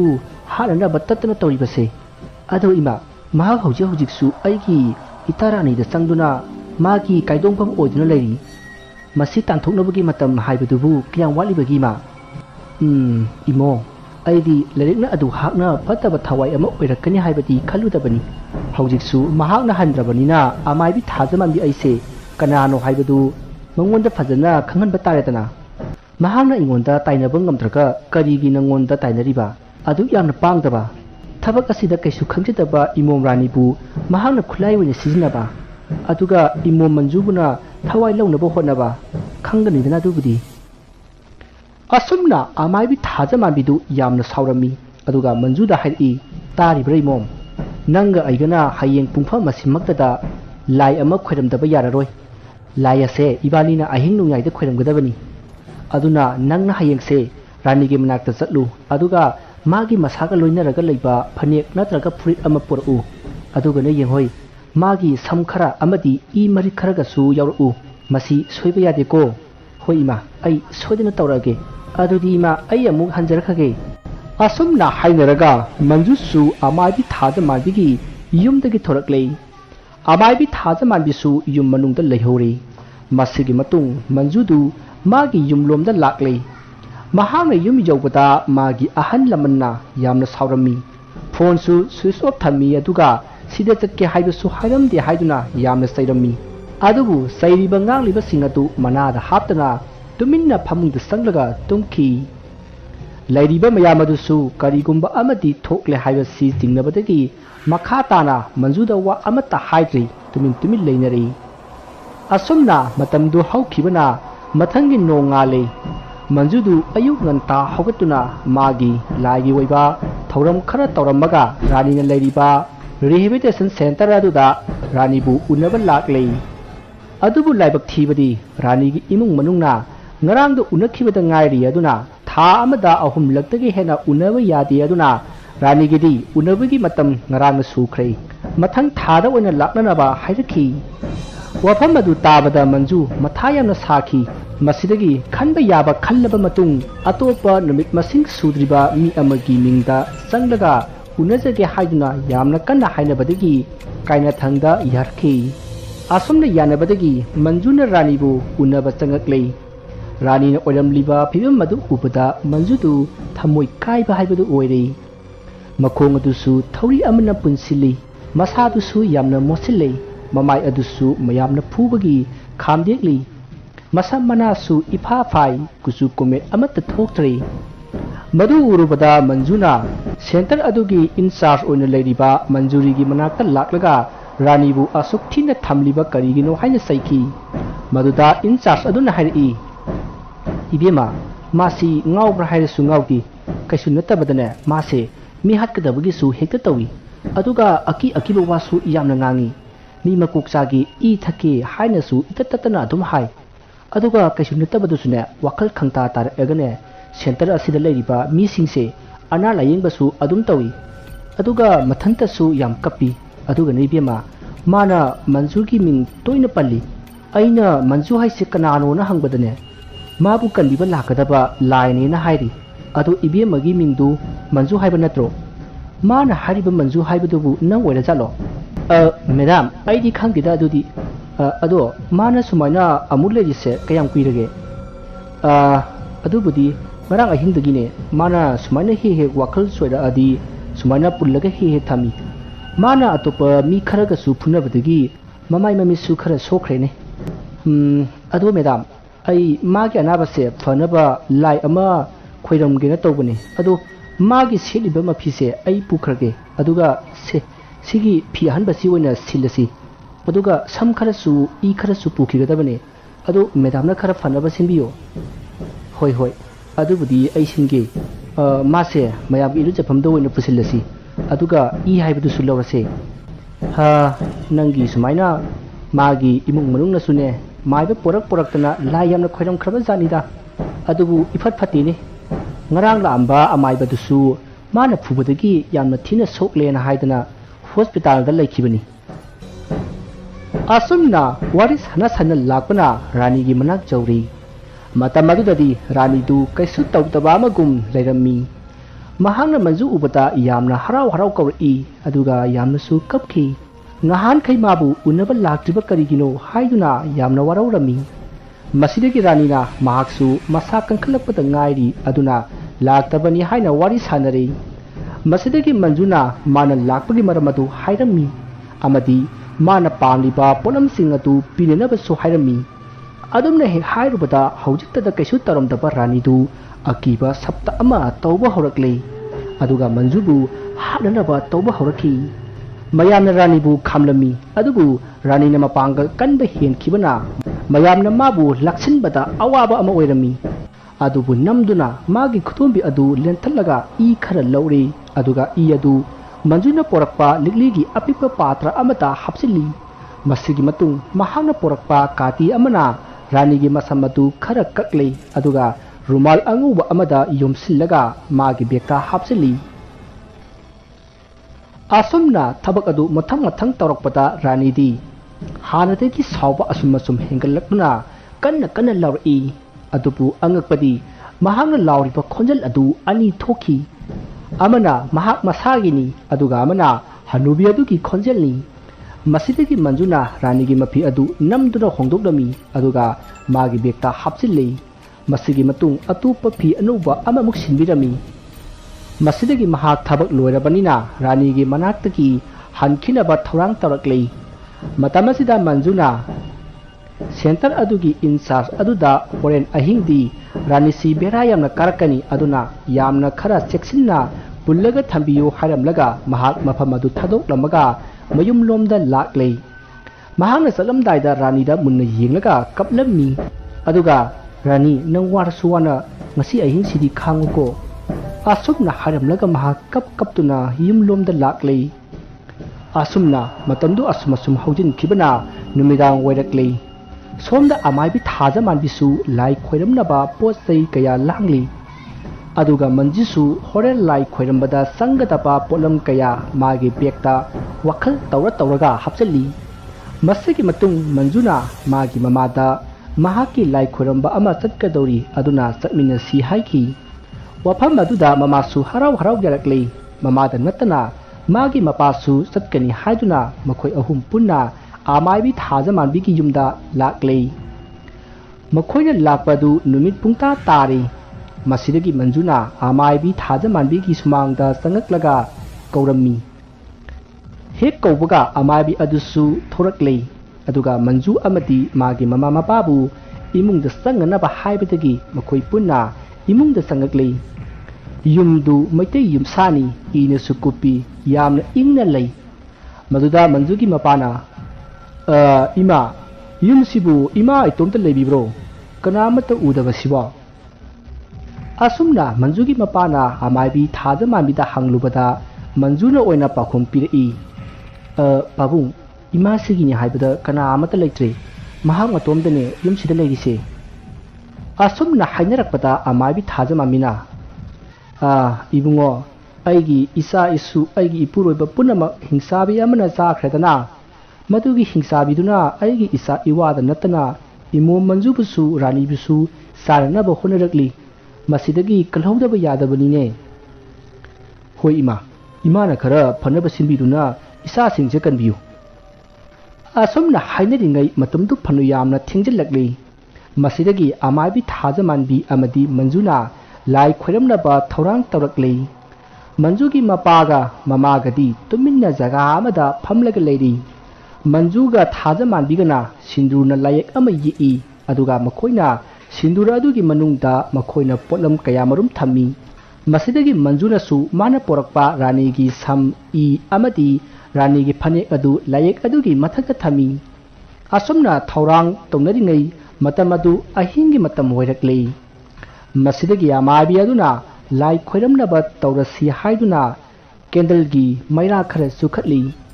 ꯃꯁꯤꯗꯒꯤ ꯃꯆꯤꯟꯗ ꯂꯥꯏꯔꯣꯟ ꯈꯔ ꯁꯣꯟꯗꯨꯅ ꯃꯟꯖꯨꯅ ꯄꯣꯔꯛꯄ E ꯑꯗꯨ ꯍꯥꯞꯂꯤꯕ ꯄꯥꯇ꯭ꯔ ꯑꯗꯨ ꯃꯈꯨꯝ ꯍꯥꯡꯗꯣꯛꯏ ꯑꯗꯨꯒ ꯃꯟꯖꯨꯒꯤ ꯃꯃꯥ ꯃꯄꯥꯗ ꯍꯥꯏꯔꯛꯏ ꯍꯥꯏ ꯅꯈꯣꯏ ꯇꯥꯎꯀꯣ ꯃꯐꯝ ꯑꯁꯤꯗ ꯑꯀꯤꯕ ꯊꯧꯗꯣꯛ ꯈꯔ ꯊꯣꯛꯂꯛꯀꯅꯤ ꯑꯗꯨꯒ ꯌꯥꯝꯅ ꯇꯝꯊꯤꯕ ꯊꯋꯥꯏ ꯑꯃꯁꯨ ꯂꯥꯛꯀꯅꯤ ꯂꯥꯛꯂꯤꯕ ꯊꯋꯥꯏ ꯑꯗꯨꯅ ꯅꯈꯣꯏꯕꯨ ꯄꯨꯈꯤꯅꯕ ꯍꯣꯠꯅꯔꯛꯀꯅꯤ ꯑꯗꯨꯅ ꯃꯥꯅ ꯄꯨꯈꯤꯕ ꯉꯝꯗꯅꯕ ꯅꯈꯣꯏꯅ ꯐꯝꯂꯤꯕ ꯂꯩꯔꯤꯕ ꯃꯐꯝ ꯑꯗꯨꯗꯒꯤ ꯍꯦꯟꯗꯣꯛꯄ ꯌꯥꯗꯦꯀꯣ ꯑꯁꯨꯝꯅ ꯍꯥꯏꯔꯒ ꯑꯃꯥꯏꯕꯤ ꯊꯥꯖꯃꯥꯟꯕꯤꯗꯨ ꯈꯣꯡꯒ꯭ꯔꯥꯏ ꯆꯜꯂꯒ ꯐꯝꯊꯔꯒ ꯂꯩꯔꯤ ꯃꯥꯒꯤ ꯃꯃꯥꯡꯗꯁꯨ ꯃꯟꯖꯨꯗꯨ ꯈꯣꯡꯒ꯭ꯔꯥꯏ ꯆꯜꯂꯒ ꯐꯝꯂꯤ ꯃꯁꯤꯗꯒꯤ ꯑꯃꯥꯏꯕꯤ ꯊꯥꯖꯃꯥꯟꯕꯤꯅ ꯂꯥꯏꯔꯣꯟ ꯈꯔ ꯁꯣꯟꯕ ꯍꯧꯔꯛꯂꯤ ꯑꯗꯨꯒ ꯃꯥꯒꯤ ꯃꯃꯥꯡꯗ ꯂꯩꯔꯤꯕ ꯃꯟꯖꯨꯁꯨ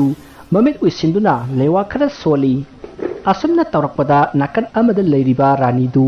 ꯀꯟꯅ ꯂꯥꯎꯕ ꯈꯣꯡꯕ ꯍꯧꯔꯛꯂꯤ ꯑꯃꯗꯤ ꯃꯍꯥꯛꯄꯨ ꯄꯨꯜꯂꯤꯕ ꯑꯗꯨꯗꯒꯤ ꯅꯥꯟꯊꯣꯛꯅꯕ ꯀꯟꯅ ꯍꯣꯠꯅꯔꯛꯏ ꯑꯗꯨꯒ ꯁꯣꯝꯗꯅ ꯑꯃꯥꯏꯕꯤ ꯑꯗꯨꯅ ꯃꯟꯖꯨꯅ ꯄꯣꯔꯛꯄ ꯁꯝ ꯑꯗꯨ ꯃꯈꯨꯠꯅ ꯄꯥꯏꯈꯠꯂꯤ ꯑꯗꯨꯒ ꯂꯩꯋꯥ ꯀꯌꯥ ꯁꯣꯜꯂꯤ ꯃꯁꯤꯗꯒꯤ ꯑꯃꯨꯛ ꯐꯤ ꯑꯗꯨ ꯑꯃꯨꯛ ꯄꯥꯏꯈꯠꯂꯒ ꯂꯩꯋꯥ ꯈꯔ ꯁꯣꯜꯂꯤ ꯃꯁꯤ ꯂꯣꯏꯔꯒ ꯃꯈꯥꯗ ꯇꯞꯅ ꯑꯃꯨꯛ ꯊꯝꯂꯤ ꯑꯗꯨꯒ ꯔꯥꯅꯤꯒꯤ ꯃꯁꯥꯗꯒꯤ ꯄꯣꯔꯛꯈꯤꯕ ꯏ ꯑꯗꯨ ꯐꯤ ꯑꯃꯗꯤ ꯁꯝ ꯑꯗꯨꯒꯤ ꯃꯊꯛꯇ ꯃꯔꯤꯛ ꯑꯃ ꯊꯥꯗꯩ ꯑꯉꯛꯄꯗꯤ ꯏ ꯃꯔꯤꯛ ꯑꯗꯨꯅ ꯁꯝ ꯑꯃꯗꯤ ꯐꯤ ꯑꯗꯨꯗ ꯍꯦꯛ తాꯕꯒ ꯃꯐꯝ ꯑꯗꯨ ꯃꯤꯅ ꯉꯔꯪ ꯉꯥꯡꯕꯒꯤ ꯈꯣꯟꯖꯦꯜ ꯇꯥꯔꯛꯏ ꯑꯗꯨꯒ ꯌꯦꯅꯈꯥ ꯌꯦꯡꯒꯨꯟꯗ ꯃꯤ ꯆꯦꯟꯕꯒꯤ ꯃꯈꯣꯜ ꯇꯥꯕ ꯍꯧꯔꯛꯂꯤ ꯅꯥꯀꯟ ꯑꯃꯗꯁꯨ ꯔꯥꯅꯤꯗꯨ ꯃꯥꯒꯤ ꯂꯩꯖꯕꯤ ꯄꯥꯡꯒꯜ ꯄꯨꯊꯣꯛꯇꯨꯅ ꯄꯨꯜꯂꯤꯕꯁꯤꯡ ꯑꯗꯨꯗꯒꯤ ꯅꯥꯟꯊꯣꯛꯅꯕ ꯍꯣꯠꯅꯔꯛꯏ ꯃꯍꯥꯛꯅ ꯑꯁꯨꯝꯅ ꯍꯣꯠꯅꯔꯛꯄꯗ ꯃꯅꯥꯛꯇ ꯂꯩꯔꯤꯕ ꯆꯧꯀ꯭ꯔꯤ ꯑꯃꯗꯤ ꯑꯇꯩ ꯄꯣꯠꯂꯝ ꯀꯌꯥ ꯃꯁꯥ ꯃꯇꯣꯝꯇ ꯀꯣꯏꯆꯤꯡ ꯆꯤꯡꯕ ꯍꯧꯔꯛꯂꯤ ꯃꯐꯝ ꯑꯗꯨ ꯀꯞꯅ ꯂꯥꯎꯅꯕꯒꯤ ꯈꯣꯟꯖꯦꯜꯅ ꯄꯨꯡꯅꯤꯟ ꯅꯤꯜꯂꯤ ꯁꯣꯝꯗꯁꯨ ꯑꯃꯥꯏꯕꯤ ꯊꯥꯖꯃꯥꯟꯕꯤꯅ ꯂꯩꯋꯥ ꯁꯣꯟꯕ ꯂꯦꯞꯇ꯭ꯔꯤ ꯃꯁꯤꯗꯒꯤ ꯑꯃꯥꯏꯕꯤ ꯑꯗꯨꯅ ꯃꯈꯨꯕꯥꯛꯇ ꯂꯩꯋꯥ ꯈꯔ ꯁꯣꯜꯂꯒ ꯁꯝ ꯑꯃꯗꯤ ꯐꯤ ꯑꯗꯨꯗ ꯊꯝꯃꯤ ꯑꯗꯨꯒ ꯏ ꯑꯗꯨ ꯈꯨꯅꯝꯗ ꯃꯔꯤꯛ ꯑꯃ ꯇꯥꯍꯜꯂꯤ ꯃꯇꯝ ꯑꯗꯨꯗ ꯐꯤ ꯑꯃꯗꯤ ꯁꯝ ꯑꯗꯨ ꯄꯥꯏꯈꯠꯅꯕ ꯍꯣꯠꯅꯔꯛꯏ ꯑꯗꯨꯕꯨ ꯑꯃꯥꯏꯕꯤ ꯑꯗꯨꯅ ꯀꯟꯅ ꯅꯝꯂꯒ ꯊꯝꯈꯤꯕꯅ ꯄꯥꯏꯈꯠꯄꯗꯤ ꯉꯝꯈꯤꯗꯦ ꯃꯁꯤꯗꯒꯤ ꯑꯃꯥꯏꯕꯤ ꯑꯗꯨꯅ ꯂꯩꯋꯥ ꯑꯃ ꯁꯣꯜꯂꯒ ꯀꯨ ꯍꯥꯏꯅ ꯀꯅꯥꯒꯨꯝꯕ ꯑꯃ ꯀꯧꯈꯤ ꯑꯁꯨꯝꯅ ꯀꯧꯔꯛꯄꯗ ꯅꯥꯀꯟ ꯑꯃꯗ ꯑꯀꯤꯕ ꯁꯞꯇ ꯀꯌꯥ ꯇꯧꯔꯤꯕ ꯔꯥꯅꯤ ꯇꯨꯃꯤꯟꯅ ꯒ꯭ꯌꯥꯟ ꯃꯥꯡꯂꯒ ꯂꯩꯈ꯭ꯔꯦ ꯃꯁꯤꯗꯒꯤ ꯃꯌꯥꯝꯅ ꯆꯦꯟꯁꯤꯟꯗꯨꯅ ꯃꯥꯕꯨ ꯐꯃꯨꯡꯗ ꯍꯤꯞꯍꯜꯂꯤ ꯑꯗꯨꯕꯨ ꯄꯨꯟꯕ ꯑꯗꯨꯗꯤ ꯊꯥꯗꯣꯛꯂꯝꯗꯦ ꯀꯥꯡꯊꯣꯟ ꯑꯣꯏꯅ ꯑꯃꯨꯛ ꯀꯟꯅ ꯄꯨꯟꯁꯤꯟꯈꯤ ꯁꯣꯝꯗꯅ ꯑꯃꯥꯏꯕꯤ ꯑꯗꯨꯅ ꯀꯨ ꯍꯥꯏꯅ ꯀꯧꯕꯗꯒꯤ ꯔꯥꯅꯤꯗ ꯆꯪꯂꯝꯕ ꯊꯋꯥꯏ ꯑꯗꯨ ꯂꯥꯛꯂꯦ ꯑꯗꯨꯒ ꯃꯟꯖꯨ ꯑꯃꯗꯤ ꯑꯃꯥꯏꯕꯤ ꯊꯥꯖꯃꯥꯟꯕꯤ ꯑꯅꯤꯒꯤ ꯃꯌꯥꯏꯗ ꯂꯦꯞꯈꯤ ꯊꯋꯥꯏ ꯑꯗꯨꯅ ꯃꯟꯖꯨꯒꯤ ꯃꯃꯥ ꯃꯄꯥꯕꯨ ꯎꯕꯗ ꯍꯥꯠꯀꯗꯕꯒꯤ ꯆꯣꯡꯁꯤꯟꯅꯕ ꯇꯧꯈꯤ ꯑꯗꯨꯕꯨ ꯑꯃꯥꯏꯕꯤ ꯊꯥꯖꯃꯥꯟꯕꯤꯅ ꯑꯔꯦꯝꯕꯗ ꯇꯥꯍꯟꯈꯤ ꯃꯁꯤꯗꯒꯤ ꯑꯃꯥꯏꯕꯤ ꯊꯥꯖꯃꯥꯟꯕꯤꯅ ꯔꯥꯅꯤꯗꯒꯤ ꯂꯧꯔꯛꯄ ꯏ ꯑꯗꯨ ꯔꯥꯅꯤꯒꯤ ꯁꯝ ꯑꯃꯗꯤ ꯐꯤ ꯑꯗꯨꯗ ꯂꯣꯏꯅ ꯍꯩꯖꯤꯟꯈꯤ ꯑꯗꯨꯒ ꯂꯥꯏ ꯀꯌా ꯁꯣꯜꯂꯛꯂꯤ ꯑꯗꯨꯝꯅ ꯇꯧꯔꯛꯄ ꯑꯗꯨꯗ ꯊꯋꯥꯏ ꯑꯗꯨ ꯈꯥꯡꯕ ꯉꯝꯗꯕꯒꯨꯝ ꯀꯣꯏꯂꯥꯎ ꯂꯧꯔꯛꯏ ꯃꯁꯤꯗꯒꯤ ꯑꯃꯥꯏꯕꯤ ꯑꯗꯨꯅ ꯁꯝ ꯑꯃꯗꯤ ꯏ ꯇꯩꯔꯕ ꯐꯤ ꯑꯗꯨ ꯄꯨꯗꯨꯅ ꯃꯟꯖꯨꯒ ꯄꯨꯟꯅ ꯃꯄꯥꯟꯗ ꯊꯣꯔꯛꯂꯤ ꯑꯗꯨꯕꯨ ꯃꯟꯖꯨꯒꯤ ꯃꯄꯥꯒ ꯃꯃꯥꯒꯗꯤ ꯂꯦꯡꯗꯅ ꯂꯩꯔꯝꯅꯕ ꯍꯥꯏꯕꯗꯒꯤ ꯇꯨꯃꯤꯟꯅ ꯑꯗꯨꯝ ꯂꯩꯔꯤ ꯃꯁꯤꯒꯤ ꯃꯇꯨꯡ ꯑꯃꯥꯏꯕꯤ ꯊꯥꯖꯃꯥꯟꯕꯤꯅ ꯃꯥꯅ ꯄꯨꯊꯣꯔꯛꯂꯤꯕ ꯁꯝ ꯑꯃꯗꯤ ꯏ ꯇꯩꯔꯕ ꯐꯤ ꯑꯗꯨ ꯂꯩꯕꯥꯛꯇ ꯊꯥꯗꯔꯒ ꯃꯟꯖꯨꯅ ꯄꯥꯏꯔꯛꯄ ꯃꯩ ꯑꯗꯨꯅ ꯁꯨꯗꯨꯅ ꯃꯩ ꯊꯥꯔꯝꯃꯤ ꯑꯁꯨꯝꯅ ꯇꯧꯔꯛꯄ ꯑꯗꯨꯗ ꯃꯈꯣꯏꯒꯤ ꯃꯅꯥꯛꯇ ꯂꯩꯔꯤꯕ ꯂꯥꯏꯔꯤꯛꯀꯤ ꯊꯋꯥꯏ ꯑꯗꯨ ꯀꯟꯅ ꯂꯥꯎꯔꯛꯏ ꯃꯁꯤꯗꯒꯤ ꯃꯍꯥꯛ ꯃꯃꯤ ꯁꯥꯃꯤ ꯇꯧꯔꯝꯂꯒ ꯃꯥꯡꯈ꯭ꯔꯦ asomna mahakna hek mangkhibadagi mafam adu unwai muk sikhi ngasai makhai langamba akiba sapta mayam adu tumin laikhre asomna lai khoyam laba matung manju amadi magi mama mapa su yumlomda lakle aduga amaibi adusu yum aduda nungaina lehori manjuna chatlamdaida amaibi thaja manbina rani ga punna amuktang magi da lau hairaki matamdu haukhre mathangi no ngale rani du gyan tare kashu tawdre haibadagi magi yumgi miyoi singna rani bu rehabilitation center adudagi lokthok lore numit asigi nungthinda manjudu rani gi manata lakhi aduga wari watai kaya sanaki matam aduda rani na manjuda mangonda changamliba thawai hanubi adu kanano karigi mangonda sangliba no haina manjuda hangaki rani na manjuda mangonda sangliba thawai adugi maramda hanglakpa aduda manjuna thawai adugi maramda wari liba hori matamdu sajibu tha pankhalakpa matamni lamta tha loikhiba kuidri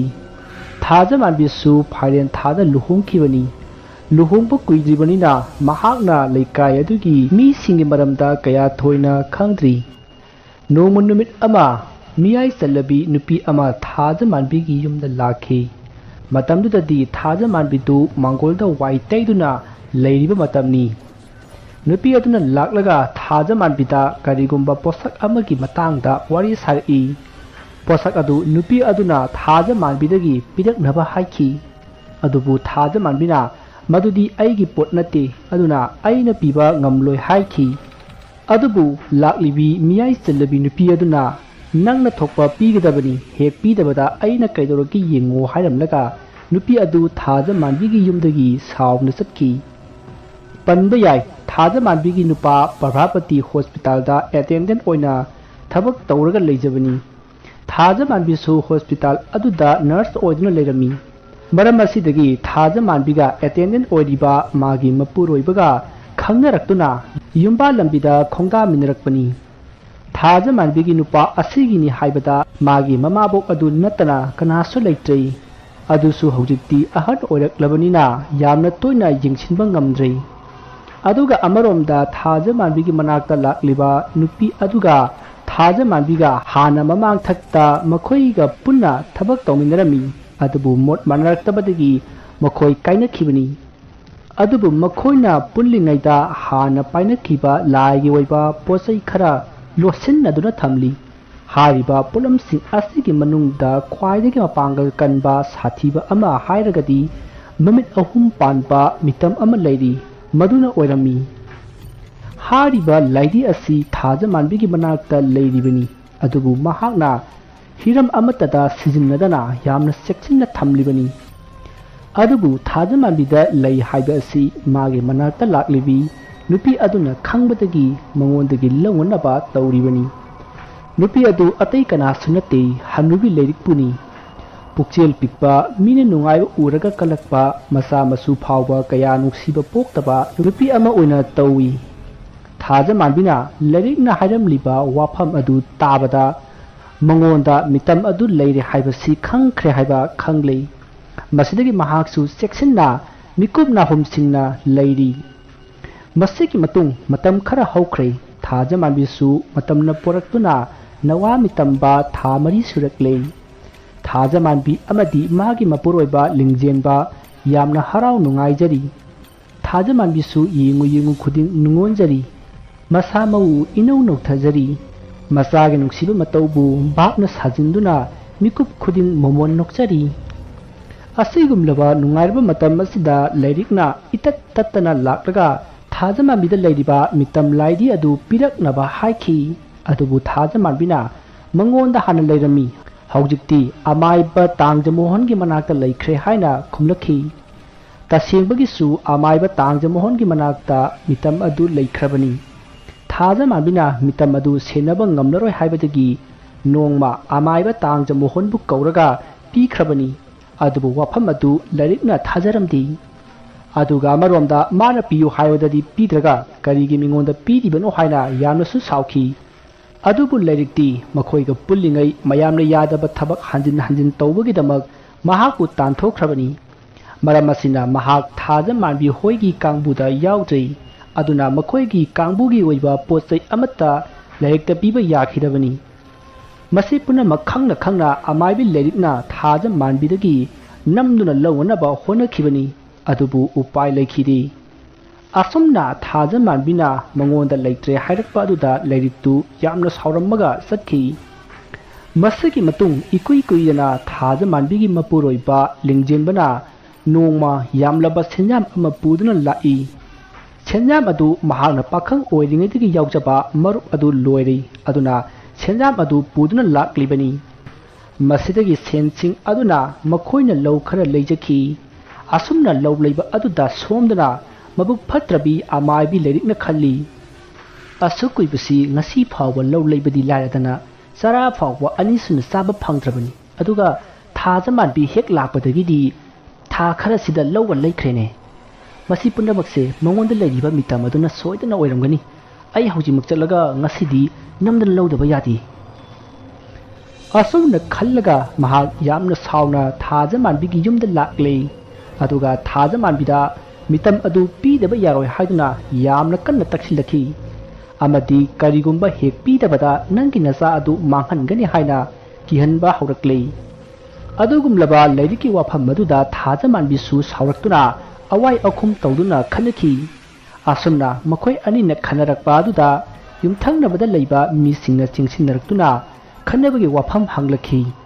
Maduda Larigna, Tazaman Bisi, Pataba Tabak Tobi Amai Bini Haina, Mayam the Hairami, Aduga Makatana Mangonda, Lagi Weba. Mitam Amasu Labani, Adugi Matingani, Manangasi, Low Lady Se Haina, Mayam the Haiki. Asumna Hairakada Taza Manbina, Makoigi Low Lady Badudi, Makoigi Maru Paugi Senpa Maduna, Lazabani, Aduga Mana Hadiba Mita Madudi, Aigi Inata Lati, Madu, Aigi Port Nati Haina, Larik Tesairami. Maduda mi Atena Su, Hoine, Moigi Low Labadudi, Maru Pangwadagi Laki Bani Linjinbana, Aikoi Sukangi, Ine Lady. Nanga Bapataba Kanbagini, Karasu Pana Kandu Une. Asumna Mayana Nangarakle. Wafamasi Tabada Lady 2, Ikayuna, Wa Amata Nanglamdana, Yum Lomda Hankray. Masigi Matung, Ladikna, Yum the Yoraklaga, Kangani Dranga City, Ladik Agi Igun Kangangi. Asi Haidaga, Yamna Sound Imung the Sanki. Magi Masama Mona, Mangonda, Manas Harga Lakbagi Maram Amata Hangdi. Makoina Hana Kangi Amaromda Larikna Su Makoi Amata Nusiramdi, Aduga, Kayasu Konadi, Masigi Matung, Matamdu Hokre, Numidangi Matam Oirakle, Tazaman bi Amati Lingjenba, Mahosagi Mahosa, Nundang Chakcha Toklaga, Lingjenbana Tabak Halakpada Lerakpa, Pilam Amati Bita Kaptuna, Yingduna, Nungaina Lady.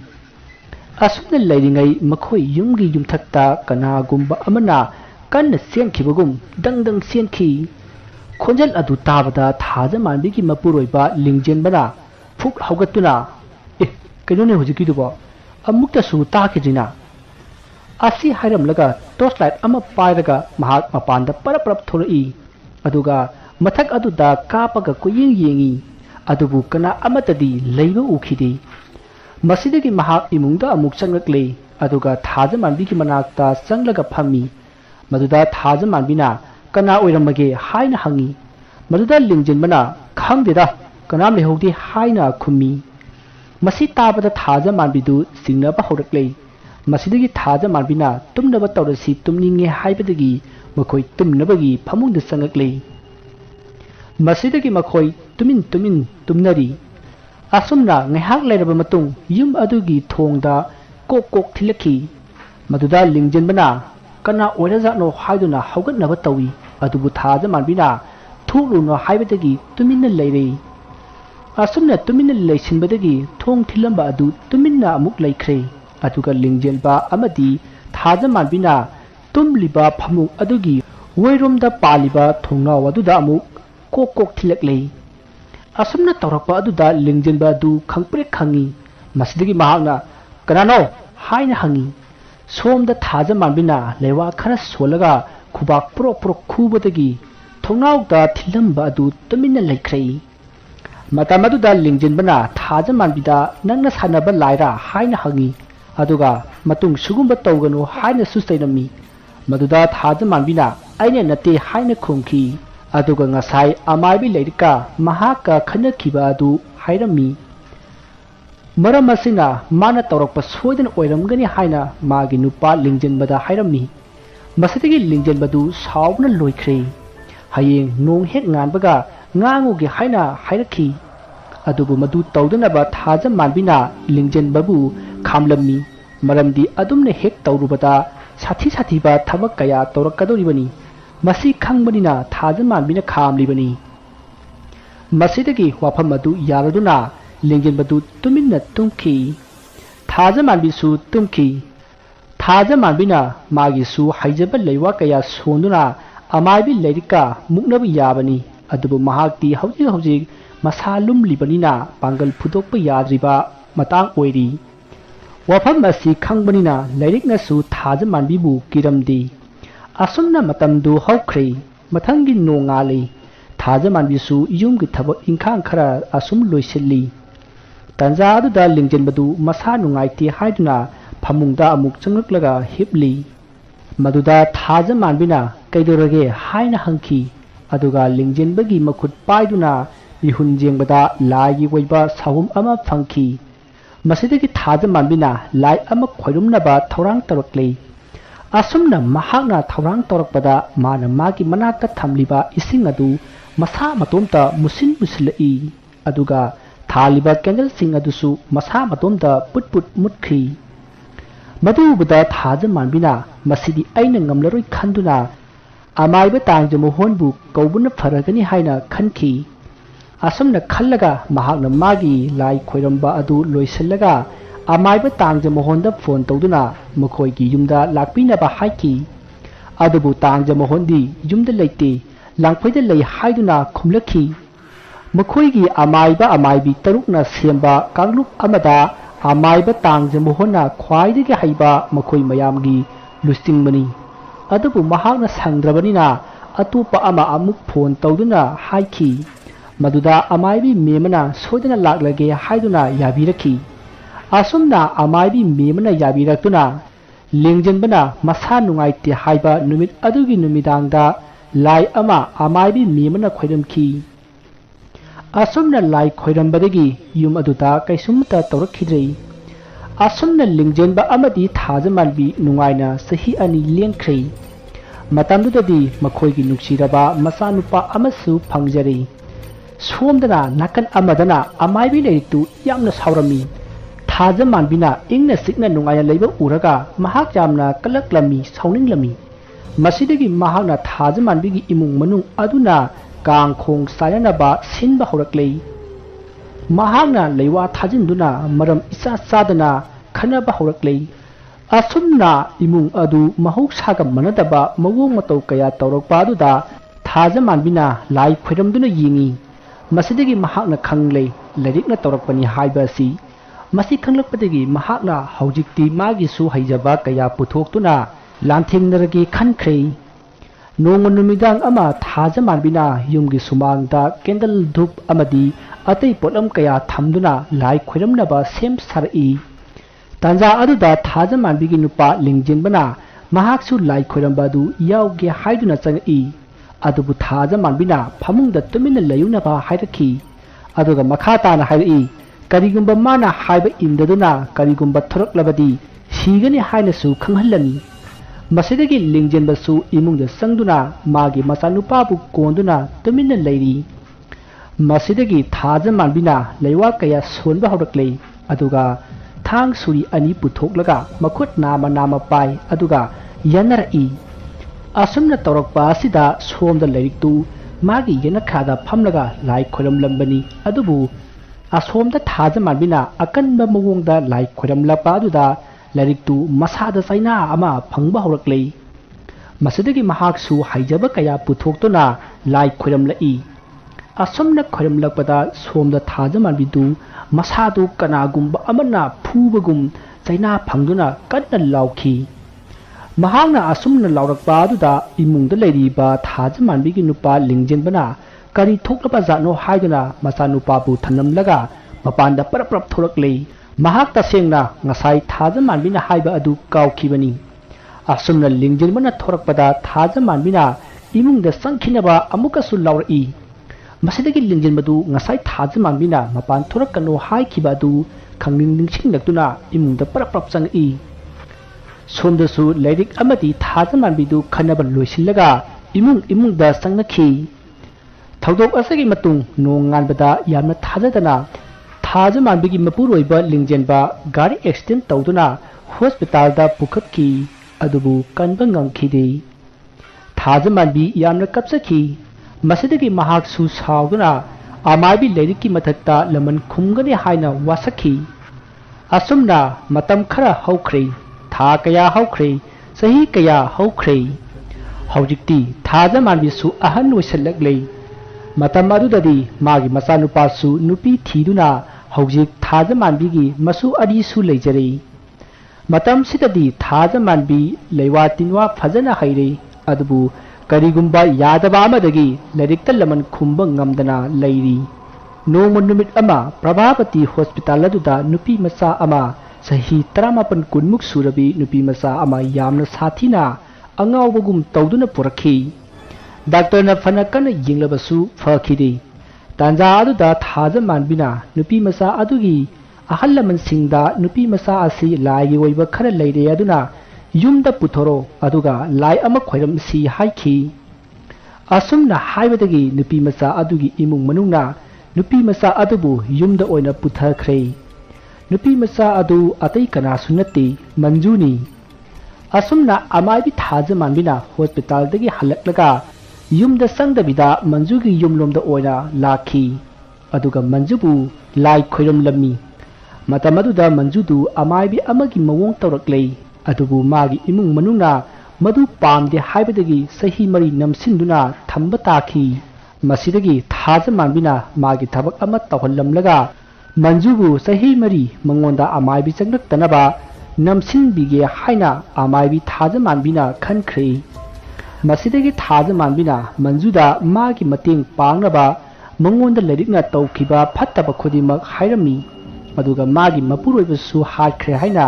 ꯀꯞꯇꯨꯅ ꯋꯥꯔꯤ ꯁꯥꯔꯝꯃꯤ ꯑꯗꯨꯅ ꯃꯥꯒꯤ ꯃꯇꯦꯡ ꯄꯥꯡꯕꯤꯗꯨꯅ ꯂꯥꯏꯔꯤꯛꯄꯨ ꯍꯥꯠꯄꯤꯌꯨ ꯍꯥꯏꯖꯕꯗ ꯃꯟꯖꯨꯁꯨ ꯌꯥꯈꯤ ꯃꯁꯤꯗꯒꯤ ꯑꯃꯥꯏꯕꯤ ꯊꯥꯖꯃꯥꯟꯕꯤ ꯑꯃꯗꯤ ꯃꯟꯖꯨꯅ ꯂꯥꯏ ꯑꯃ ꯅꯨꯃꯤꯠ ꯑꯗꯨꯗ ꯈꯣꯏꯔꯝꯈꯤ ꯑꯗꯨꯒ ꯑꯇꯣꯞꯄ ꯂꯥꯏ ꯈꯣꯏꯔꯝꯕ ꯑꯃꯅ ꯃꯊꯪ ꯅꯨꯃꯤꯠꯀꯤ ꯅꯨꯃꯤꯗꯥꯡꯗ ꯑꯣꯏꯅ ꯈꯣꯏꯔꯝꯃꯁꯤ ꯍꯥꯏꯗꯨꯅ ꯑꯃꯥꯏꯕꯤ ꯊꯥꯖꯃꯥꯟꯕꯤꯁꯨ ꯃꯌꯨꯝꯗ ꯍꯜꯂꯛꯂꯦ ꯁꯣꯝꯗꯅ ꯂꯥꯏꯔꯤꯛꯇꯨ ꯃꯁꯥꯗ ꯀꯔꯤꯒꯨꯝꯕ ꯑꯃ ꯐꯥꯎꯔꯛꯄꯗꯒꯤ ꯃꯥꯒꯤ ꯑꯣꯏꯕ ꯂꯥꯏ ꯑꯃ ꯈꯣꯏꯔꯝꯗꯨꯅ ꯌꯦꯡꯕꯗ ꯑꯃꯥꯏꯕꯤ ꯊꯥꯖꯃꯥꯟꯕꯤꯅ ꯃꯥꯕꯨ ꯍꯥꯠꯅꯕꯒꯤ ꯑꯃꯥꯏꯕꯤ ꯑꯃꯒꯤ ꯃꯇꯦꯡ ꯂꯧꯈ꯭ꯔꯦ ꯍꯥꯏꯕꯁꯤ ꯈꯪꯂꯦ ꯃꯁꯤꯗꯒꯤ ꯃꯍꯥꯛꯅ ꯑꯃꯥꯏꯕꯤ ꯊꯥꯖꯃꯥꯟꯕꯤꯒꯤ ꯃꯅꯥꯀꯣꯡꯗ ꯂꯩꯋꯥ ꯈꯔ ꯁꯤꯟꯗꯨꯅ ꯃꯥꯅ ꯍꯥꯏꯕꯗꯨ ꯇꯥꯍꯟꯈꯤ ꯍꯥꯏ ꯊꯥꯖ ꯅꯪꯅ ꯑꯩꯕꯨ ꯍꯥꯠꯅꯕ ꯁꯤꯜꯂꯤꯕꯗꯣ ꯀꯥꯟꯅꯔꯣꯏ ꯍꯧꯖꯤꯛꯇꯤ ꯄꯨꯝꯅꯃꯛ ꯍꯧꯈ꯭ꯔꯕꯗꯤ ꯍꯧꯈ꯭ꯔꯦ ꯅꯪꯅ ꯇꯧꯔꯤꯗꯣ ꯑꯔꯦꯝꯕꯗ ꯃꯥꯡꯒꯅꯤ ꯑꯩꯗꯤ ꯇꯨꯃꯤꯟꯅ ꯂꯩꯖꯔꯕꯅꯤ ꯅꯪꯁꯨ ꯇꯨꯃꯤꯟꯅ ꯂꯩꯔꯣ ꯑꯁꯨꯝꯅ ꯍꯥꯏꯔꯛꯄꯗ ꯊꯥꯖꯃꯥꯟꯕꯤꯅ ꯍꯣꯏ ꯐꯔꯦꯅꯦ ꯅꯪꯅ ꯑꯗꯨꯝꯅ ꯍꯥꯏꯖꯔꯕꯗꯤ ꯑꯩꯁꯨ ꯅꯪꯕꯨ ꯃꯥꯡꯍꯟꯕ ꯍꯣꯠꯅꯕꯁꯦ ꯇꯣꯛꯂꯒꯦ ꯑꯗꯨꯒ ꯅꯪꯅ ꯑꯩꯒꯤ ꯏꯆꯥ ꯏꯃꯨꯒꯤ ꯄꯨꯟꯁꯤ ꯃꯥꯡꯍꯟꯅꯕ ꯁꯤꯜꯂꯤꯕꯗꯨꯁꯨ ꯈꯨꯗꯛꯇ ꯂꯦꯞꯄꯨ ꯃꯈꯣꯏꯒꯤ ꯃꯔꯥꯜ ꯀꯔꯤꯅꯣ ꯑꯁꯨꯝꯅ ꯊꯥꯖꯃꯥꯟꯕꯤꯅ ꯍꯥꯏꯔꯨꯕꯗ ꯑꯃꯥꯏꯕꯤ ꯂꯥꯏꯔꯤꯛꯅ ꯀꯟꯅ ꯅꯣꯛꯂꯒ ꯍꯥꯏ ꯊꯥꯖ ꯍꯥꯏꯕꯤ ꯑꯄꯪꯕꯤ ꯑꯩꯒꯤ ꯈꯨꯠꯇꯒꯤ ꯅꯪꯅ ꯅꯪꯒꯤ ꯅꯆꯥ ꯅꯃꯧ ꯅꯁꯨꯁꯤꯡꯕꯨ ꯀꯟꯕ ꯉꯝꯕ꯭ꯔꯥ ꯍꯥꯏꯕꯗꯣ ꯌꯦꯡꯖꯧ ꯑꯁꯤ ꯍꯥꯏꯔꯝꯂꯒ ꯇꯨꯃꯤꯟꯅ ꯂꯩꯈ꯭ꯔꯦ ꯊꯥꯖꯃꯥꯟꯕꯤꯗꯨ ꯀꯔꯤꯕꯨ ꯊꯣꯛꯂꯒꯗꯕꯅꯣ ꯈꯟꯕꯗ ꯌꯥꯝꯅ ꯂꯥꯡꯇꯛꯅꯈꯤ ꯑꯃꯗꯤ ꯃꯆꯥ ꯃꯃꯧ ꯃꯁꯨꯁꯤꯡꯒꯤꯗꯃꯛꯇ ꯃꯍꯥꯛꯅ ꯑꯁꯣꯏ ꯑꯉꯥꯝ ꯌꯥꯎꯗꯅꯕ ꯃꯈꯨꯠꯁꯤꯡ ꯑꯗꯨꯗ ꯑꯃꯨꯕ ꯂꯪꯍꯨꯝ ꯑꯃꯃꯝ ꯀꯤꯕꯤꯔꯝꯃꯤ ꯃꯁꯤꯒꯤ ꯃꯇꯨꯡ ꯃꯊꯪꯒꯤ ꯅꯨꯃꯤꯠꯅꯤ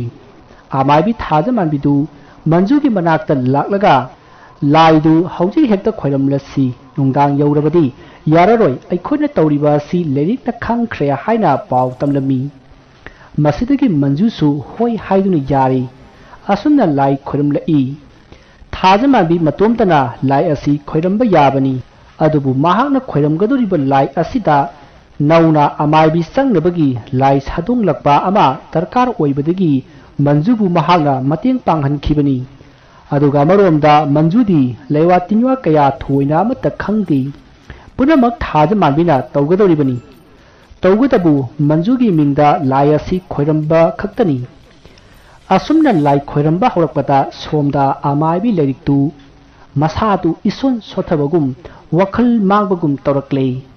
ꯃꯁꯤꯗꯒꯤ ꯃꯍꯥꯛꯅ ꯊꯥꯖ ꯃꯥꯟꯕꯤꯒꯤ ꯌꯨꯝꯗ ꯂꯥꯛꯂꯒ ꯑꯐꯕ ꯁꯥꯔꯒ ꯊꯥꯖ ꯃꯥꯟꯕꯤꯒꯤ ꯃꯆꯥ ꯃꯃꯧ ꯑꯃꯗꯤ ꯃꯁꯨꯁꯤꯡꯗ ꯀꯤꯔꯤꯕ ꯂꯉꯨꯝꯁꯤꯡ ꯑꯗꯨ ꯂꯧꯊꯣꯛꯂꯝꯃꯤ ꯑꯃꯔꯣꯝꯗ ꯂꯥꯏꯔꯤꯛꯅ ꯍꯥꯟꯅ ꯊꯥꯖꯤꯟꯈꯤꯕ ꯂꯩꯋꯥ ꯀꯌꯥ ꯑꯗꯨꯅ ꯊꯥꯖ ꯃꯥꯟꯕꯤꯒꯤ ꯃꯆꯥ ꯃꯃꯧ ꯃꯁꯨꯁꯤꯡ ꯑꯗꯨ ꯂꯥꯏꯔꯤꯛꯅ ꯍꯥꯏꯔꯤꯕ ꯃꯈꯩ ꯊꯥꯖꯔꯝꯃꯤ ꯑꯃꯗꯤ ꯌꯥꯔꯝꯃꯤ ꯃꯁꯤꯗꯒꯤ ꯂꯥꯏꯔꯤꯛꯁꯨ ꯃꯌꯨꯝꯗ ꯍꯟꯈ꯭ꯔꯦ ꯃꯍꯥꯛꯅ ꯃꯌꯨꯝ ꯌꯧꯕꯗ ꯃꯀꯣꯛ ꯌꯥꯝꯅ ꯉꯥꯎꯔꯛꯈꯤ ꯃꯔꯝ ꯑꯁꯤꯅ ꯃꯍꯥꯛ ꯐꯃꯨꯡꯗ ꯍꯤꯞꯂꯒ ꯑꯗꯨꯃꯛ ꯂꯩꯈꯤ ꯁꯣꯝꯗꯅ ꯊꯥꯖ ꯃꯥꯟꯕꯤꯒꯤ ꯃꯆꯥꯅꯨꯄꯥ ꯃꯃꯧ ꯑꯃꯗꯤ ꯃꯁꯨꯁꯤꯡ ꯑꯗꯨ ꯊꯥꯖ ꯃꯥꯟꯕꯤꯒꯤ ꯃꯃꯧ ꯅꯨꯄꯤ ꯑꯗꯨꯒꯤ ꯃꯄꯥꯝꯗ ꯆꯠꯂꯨꯁꯤ ꯍꯥꯏꯗꯨꯅ ꯃꯈꯣꯏ ꯄꯨꯟꯅ ꯒꯥꯔꯤꯗ ꯇꯣꯡꯂꯒ ꯊꯧꯔꯛꯈꯤ ꯁꯣꯝꯗ ꯊꯥꯖ ꯃꯥꯟꯕꯤꯁꯨ ꯂꯥꯏ ꯈꯣꯏꯔꯝꯕ ꯂꯣꯏꯔꯒ ꯃꯟꯖꯨꯒ ꯋꯥꯔꯤ ꯋꯥꯇꯥꯏ ꯀꯌꯥ ꯁꯥꯟꯅꯔꯤ ꯑꯃꯗꯤ ꯃꯟꯖꯨꯒꯤ ꯏꯃꯨꯡ ꯃꯅꯨꯡꯁꯤꯡꯒ ꯃꯟꯖꯨꯗ ꯂꯩꯔꯤꯕ ꯂꯥꯏꯒꯤ ꯑꯣꯏꯕ ꯁꯥꯎꯍꯨꯝ ꯑꯁꯤ ꯅꯝꯁꯤꯟꯕꯒꯤ ꯊꯧꯔꯝ ꯑꯗꯨ ꯍꯌꯦꯡ ꯇꯧꯁꯤ ꯍꯥꯏꯗꯨꯅ ꯋꯥꯔꯤ ꯁꯥꯟꯅꯔꯤ ꯑꯁꯨꯝꯅ ꯋꯥꯔꯤ ꯁꯥꯟꯅꯔꯤꯉꯩ ꯊꯥꯖ ꯃꯥꯟꯕꯤꯒꯤ ꯐꯣꯟꯗ ꯀꯣꯜ ꯑꯃ ꯂꯥꯛꯈꯤ ꯃꯗꯨꯗ ꯃꯥꯒꯤ ꯃꯆꯥꯅꯨꯄꯥ ꯃꯃꯧ ꯃꯁꯨ ꯄꯨꯝꯅꯃꯛ ꯑꯦꯛꯁꯤꯗꯦꯟ ꯊꯣꯛꯄꯗꯒꯤ ꯍꯣꯁꯄꯤꯇꯥꯜꯗ ꯂꯩꯔꯦ ꯍꯥꯏꯗꯨꯅ ꯄꯥꯎ ꯄꯤꯔꯛꯈꯤ ꯄꯥꯎ ꯑꯗꯨ ꯇꯥꯕꯗ ꯊꯥꯖ ꯃꯥꯟꯕꯤ ꯒ꯭ꯌꯥꯟ ꯃꯥꯡꯈ꯭ꯔꯦ ꯑꯁꯨꯝꯅ ꯊꯥꯖ ꯃꯥꯟꯕꯤꯒꯤ ꯃꯆꯥ ꯃꯃꯧ ꯃꯁꯨ ꯄꯨꯝꯅꯃꯛ ꯑꯦꯛꯁꯤꯗꯦꯟ ꯑꯗꯨꯗ ꯃꯄꯨꯟꯁꯤ ꯂꯣꯏꯈꯤ ꯊꯥꯖ ꯃꯥꯟꯕꯤꯁꯨ ꯊꯧꯗꯣꯛ ꯑꯗꯨꯗꯒꯤ ꯑꯉꯥꯎꯕꯤ ꯑꯃꯒꯨꯝ ꯂꯩꯈꯤ ꯑꯗꯨꯕꯨ ꯃꯍꯥꯛꯅ ꯃꯟꯖꯨꯒꯤ ꯂꯥꯏ ꯑꯗꯨꯕꯨꯗꯤ ꯆꯍꯤ 4 ꯅꯝꯁꯤꯟꯕꯤꯔꯝꯈꯤ ꯃꯁꯤꯒꯤ ꯃꯇꯨꯡ ꯊꯥꯖ ꯃꯥꯟꯕꯤꯅ ꯃꯟꯖꯨꯕꯨ ꯃꯥꯒꯤ ꯌꯨꯝꯗ ꯄꯨꯗꯨꯅ ꯃꯥꯒꯤ ꯄꯨꯟꯁꯤꯗ ꯂꯥꯏꯔꯤꯛꯀꯤ ꯂꯥꯏꯁꯤꯡ ꯑꯃꯗꯤ ꯂꯥꯏꯔꯤꯛꯅ ꯀꯔꯤꯃꯠꯇ ꯇꯧꯕ ꯉꯝꯃꯛꯇꯅꯕ ꯂꯥꯏ ꯈꯣꯏꯔꯝꯕꯤꯈꯤ ꯃꯁꯤꯒꯤ ꯃꯇꯨꯡ ꯆꯍꯤ 5 ꯍꯦꯟꯅ ꯍꯧꯈ꯭ꯔꯦ ꯃꯟꯖꯨ ꯑꯃꯗꯤ ꯔꯥꯅꯤꯁꯨ ꯄ꯭ꯔꯚꯥꯕꯇꯤ ꯍꯣꯁꯄꯤꯇꯥꯜ ꯑꯗꯨꯗ ꯅꯔꯁ ꯑꯣꯏꯗꯨꯅ ꯂꯩꯈ꯭ꯔꯦ ꯑꯗꯨꯕꯨ ꯁꯣꯝꯗꯁꯨ ꯑꯃꯥꯏꯕꯤ ꯂꯥꯏꯔꯤꯛ ꯌꯥꯝꯅ ꯀꯟꯅ ꯅꯥꯔꯛꯄ ꯆꯍꯤ 5 ꯍꯦꯜꯂꯛꯂꯕꯅꯤ ꯅꯣꯡꯃ ꯊꯥꯡꯖ ꯅꯨꯃꯤꯠ ꯑꯃꯗ ꯑꯃꯥꯏꯕꯤ ꯂꯥꯏꯔꯤꯛ ꯄ꯭ꯔꯚꯥꯄꯇꯤ ꯍꯣꯁꯄꯤꯇꯥꯜ ꯑꯗꯨꯗ ꯄꯨꯟꯁꯤ ꯂꯣꯏꯈꯤ ꯍꯅꯨꯕꯤ ꯑꯗꯨꯅ ꯁꯤꯔꯒ ꯏꯟꯊꯣꯔꯛꯄꯗ ꯃꯟꯖꯨꯒ ꯔꯥꯅꯤꯒꯅ ꯎꯈꯤ ꯃꯗꯨꯗ ꯃꯟꯖꯨꯅ ꯑꯦꯇꯦꯟꯗꯦꯟꯠ ꯑꯗꯨꯗ ꯀꯅꯥꯅꯣ ꯍꯥꯏꯅ ꯍꯪꯈꯤ ꯃꯗꯨꯗ ꯑꯦꯇꯦꯟꯗꯦꯟꯠ ꯑꯗꯨꯅ ꯅꯨꯄꯤꯅꯤ ꯍꯅꯨꯕꯤꯅꯦ ꯅꯥꯕ ꯌꯥꯝꯅ ꯀꯨꯏꯔꯦ ꯍꯥꯏꯈꯤꯕꯗꯨ ꯂꯥꯏꯔꯤꯛꯁꯤꯅꯤ ꯑꯗꯨꯕꯨ ꯃꯇꯝ ꯑꯗꯨꯗꯗꯤ ꯃꯟꯖꯨꯅ ꯍꯅꯨꯕꯤ ꯑꯗꯨ ꯂꯥꯏꯔꯤꯛꯅꯤ ꯍꯥꯏꯕ ꯈꯪꯈꯤꯗꯦ ꯀꯣꯟꯅ ꯊꯪꯗ ꯂꯥꯏꯔꯤꯛꯅ ꯍꯤꯞꯂꯝꯕ ꯐꯃꯨꯡ ꯑꯗꯨꯗ ꯂꯥꯏꯔꯣꯟ ꯈꯔ ꯁꯣꯜꯂꯒ ꯃꯟꯖꯨꯅ ꯌꯦꯡꯂꯨꯕꯗ ꯈꯪꯂꯛꯄꯅꯤ ꯑꯗꯨꯕꯨ ꯍꯅꯨꯕꯤ ꯑꯗꯨꯕꯨ ꯎꯕ ꯅꯨꯃꯤꯠꯇ ꯔꯥꯅꯤ ꯒ꯭ꯌꯥꯟ ꯃꯥꯡꯂꯒ ꯋꯥꯟꯊꯈꯤ ꯃꯇꯝ ꯑꯗꯨꯗ ꯔꯥꯅꯤꯗ ꯍꯅꯨꯕꯤ ꯑꯗꯨꯒꯤ ꯊꯋꯥꯏ ꯑꯗꯨ ꯆꯪꯈ꯭ꯔꯕꯅꯤ ꯃꯔꯝꯗꯤ ꯃꯍꯥꯛꯅ ꯃꯟꯖꯨꯕꯨ ꯍꯥꯠꯅꯕꯒꯤꯗꯃꯛꯇꯅꯤ ꯃꯥꯅ ꯍꯥꯠꯄꯗꯤ ꯉꯝꯈꯤꯗꯦ ꯃꯔꯝꯗꯤ ꯉꯁꯥꯏ ꯊꯥꯖ ꯃꯥꯟꯕꯤꯅ ꯂꯥꯏꯔꯤꯛꯅ ꯃꯟꯖꯨꯗ ꯁꯣꯛꯄ ꯄꯟꯕ ꯉꯝꯗꯅꯕ ꯂꯥꯏ ꯈꯣꯏꯔꯝꯈꯤꯕ ꯑꯗꯨꯅ ꯃꯔꯝ ꯑꯣꯏꯔꯒ ꯃꯟꯖꯨꯗꯗꯤ ꯂꯥꯏꯔꯤꯛꯀꯤ ꯊꯋꯥꯏꯅ ꯁꯣꯛꯄ ꯉꯝꯈꯤꯗꯦ ꯃꯔꯝ ꯑꯁꯤꯅ ꯔꯥꯅꯤꯒꯤ ꯃꯁꯥꯗ ꯆꯪꯂꯒ ꯃꯟꯖꯨꯕꯨ ꯍꯥꯠꯅꯅꯕ ꯍꯟꯖꯤꯟ ꯍꯟꯖꯤꯟ ꯍꯣꯠꯅꯈꯤꯕꯅꯤ ꯃꯔꯝ ꯑꯁꯤꯅꯅꯤ ꯑꯍꯤꯡꯗ ꯂꯥꯛꯂꯒ ꯃꯟꯖꯨꯕꯨ ꯊꯥꯡꯅ ꯊꯤꯟꯈꯤꯕꯗꯨ ꯃꯇꯝ ꯑꯗꯨꯗ ꯃꯟꯖꯨꯁꯨ ꯆꯤꯡꯅꯕ ꯈꯔ ꯂꯩꯕꯗꯒꯤ ꯔꯥꯅꯤꯒꯤ ꯃꯇꯥꯡꯗ ꯌꯦꯡꯕ ꯍꯧꯔꯛꯏ ꯃꯗꯨꯗ ꯃꯍꯥꯛꯅ ꯊꯋꯥꯏ ꯑꯃꯅ ꯄꯨꯔꯦ ꯍꯥꯏꯕ ꯈꯪꯕꯗꯒꯤ ꯂꯥꯏ ꯈꯣꯏꯔꯝꯅꯕ ꯇꯧꯔꯤꯉꯩꯗ ꯊꯣꯛꯈꯤꯕ ꯊꯧꯗꯣꯛꯅꯤ ꯑꯁꯨꯝꯅ ꯋꯥꯐꯝ ꯄꯨꯝꯅꯃꯛ ꯃꯟꯖꯨꯅ ꯔꯥꯅꯤꯗ ꯂꯤꯗꯨꯅ ꯈꯪꯍꯜꯂꯝꯃꯤ ꯑꯗꯨꯒ ꯃꯈꯣꯏ ꯑꯅꯤ ꯑꯃꯥꯏꯕꯤ ꯊꯥꯖ ꯃꯥꯟꯕꯤꯅ ꯂꯥꯛꯎ ꯍꯥꯏꯔꯛꯈꯤꯕꯅꯤꯅ ꯃꯈꯣꯏ ꯑꯅꯤ ꯊꯥꯖ ꯃꯥꯟꯕꯤꯒꯤ ꯃꯅꯥꯛꯇ ꯂꯥꯛꯈꯤ ꯃꯁꯤꯗꯒꯤ ꯑꯃꯥꯏꯕꯤ ꯊꯥꯖ ꯃꯥꯟꯕꯤꯅ ꯂꯥꯏ ꯀꯌꯥ ꯈꯣꯏꯔꯝꯕꯤꯈꯤ ꯃꯁꯤꯗꯒꯤ ꯃꯟꯖꯨ ꯑꯃꯗꯤ ꯔꯥꯅꯤ ꯃꯍꯧꯁꯥꯒꯨꯝ ꯅꯨꯡꯉꯥꯏꯅ ꯂꯩꯈꯤ ꯑꯗꯨꯒ ꯄ꯭ꯔꯚꯥꯕꯇꯤ ꯍꯣꯁꯄꯤꯇꯥꯜ ꯑꯗꯨꯗ ꯇꯧꯔꯝꯕ ꯐꯠꯇꯕ ꯈꯨꯗꯤꯡꯃꯛ ꯐꯈꯤꯗꯨꯅ ꯃꯍꯧꯁꯥꯒꯤ ꯄꯨꯟꯁꯤꯗ ꯍꯟꯖꯤꯟꯈ꯭ꯔꯦ ꯋꯥꯔꯤ ꯑꯁꯤ ꯃꯇꯥꯡ ꯑꯁꯤꯗ ꯂꯣꯏꯖꯔꯤ ꯋꯥꯔꯤ ꯑꯁꯤꯗ ꯁꯣꯏꯈꯤꯕ ꯂꯥꯟꯈꯤꯕ ꯋꯥꯍꯩ ꯋꯥꯇꯥ ꯈꯤꯕꯤꯛ ꯇꯥꯕꯤꯔꯤꯕꯁꯤꯡꯅ ꯄꯨꯛꯆꯦꯜ ꯆꯥꯎꯅ ꯉꯥꯛꯄꯤꯒꯅꯤ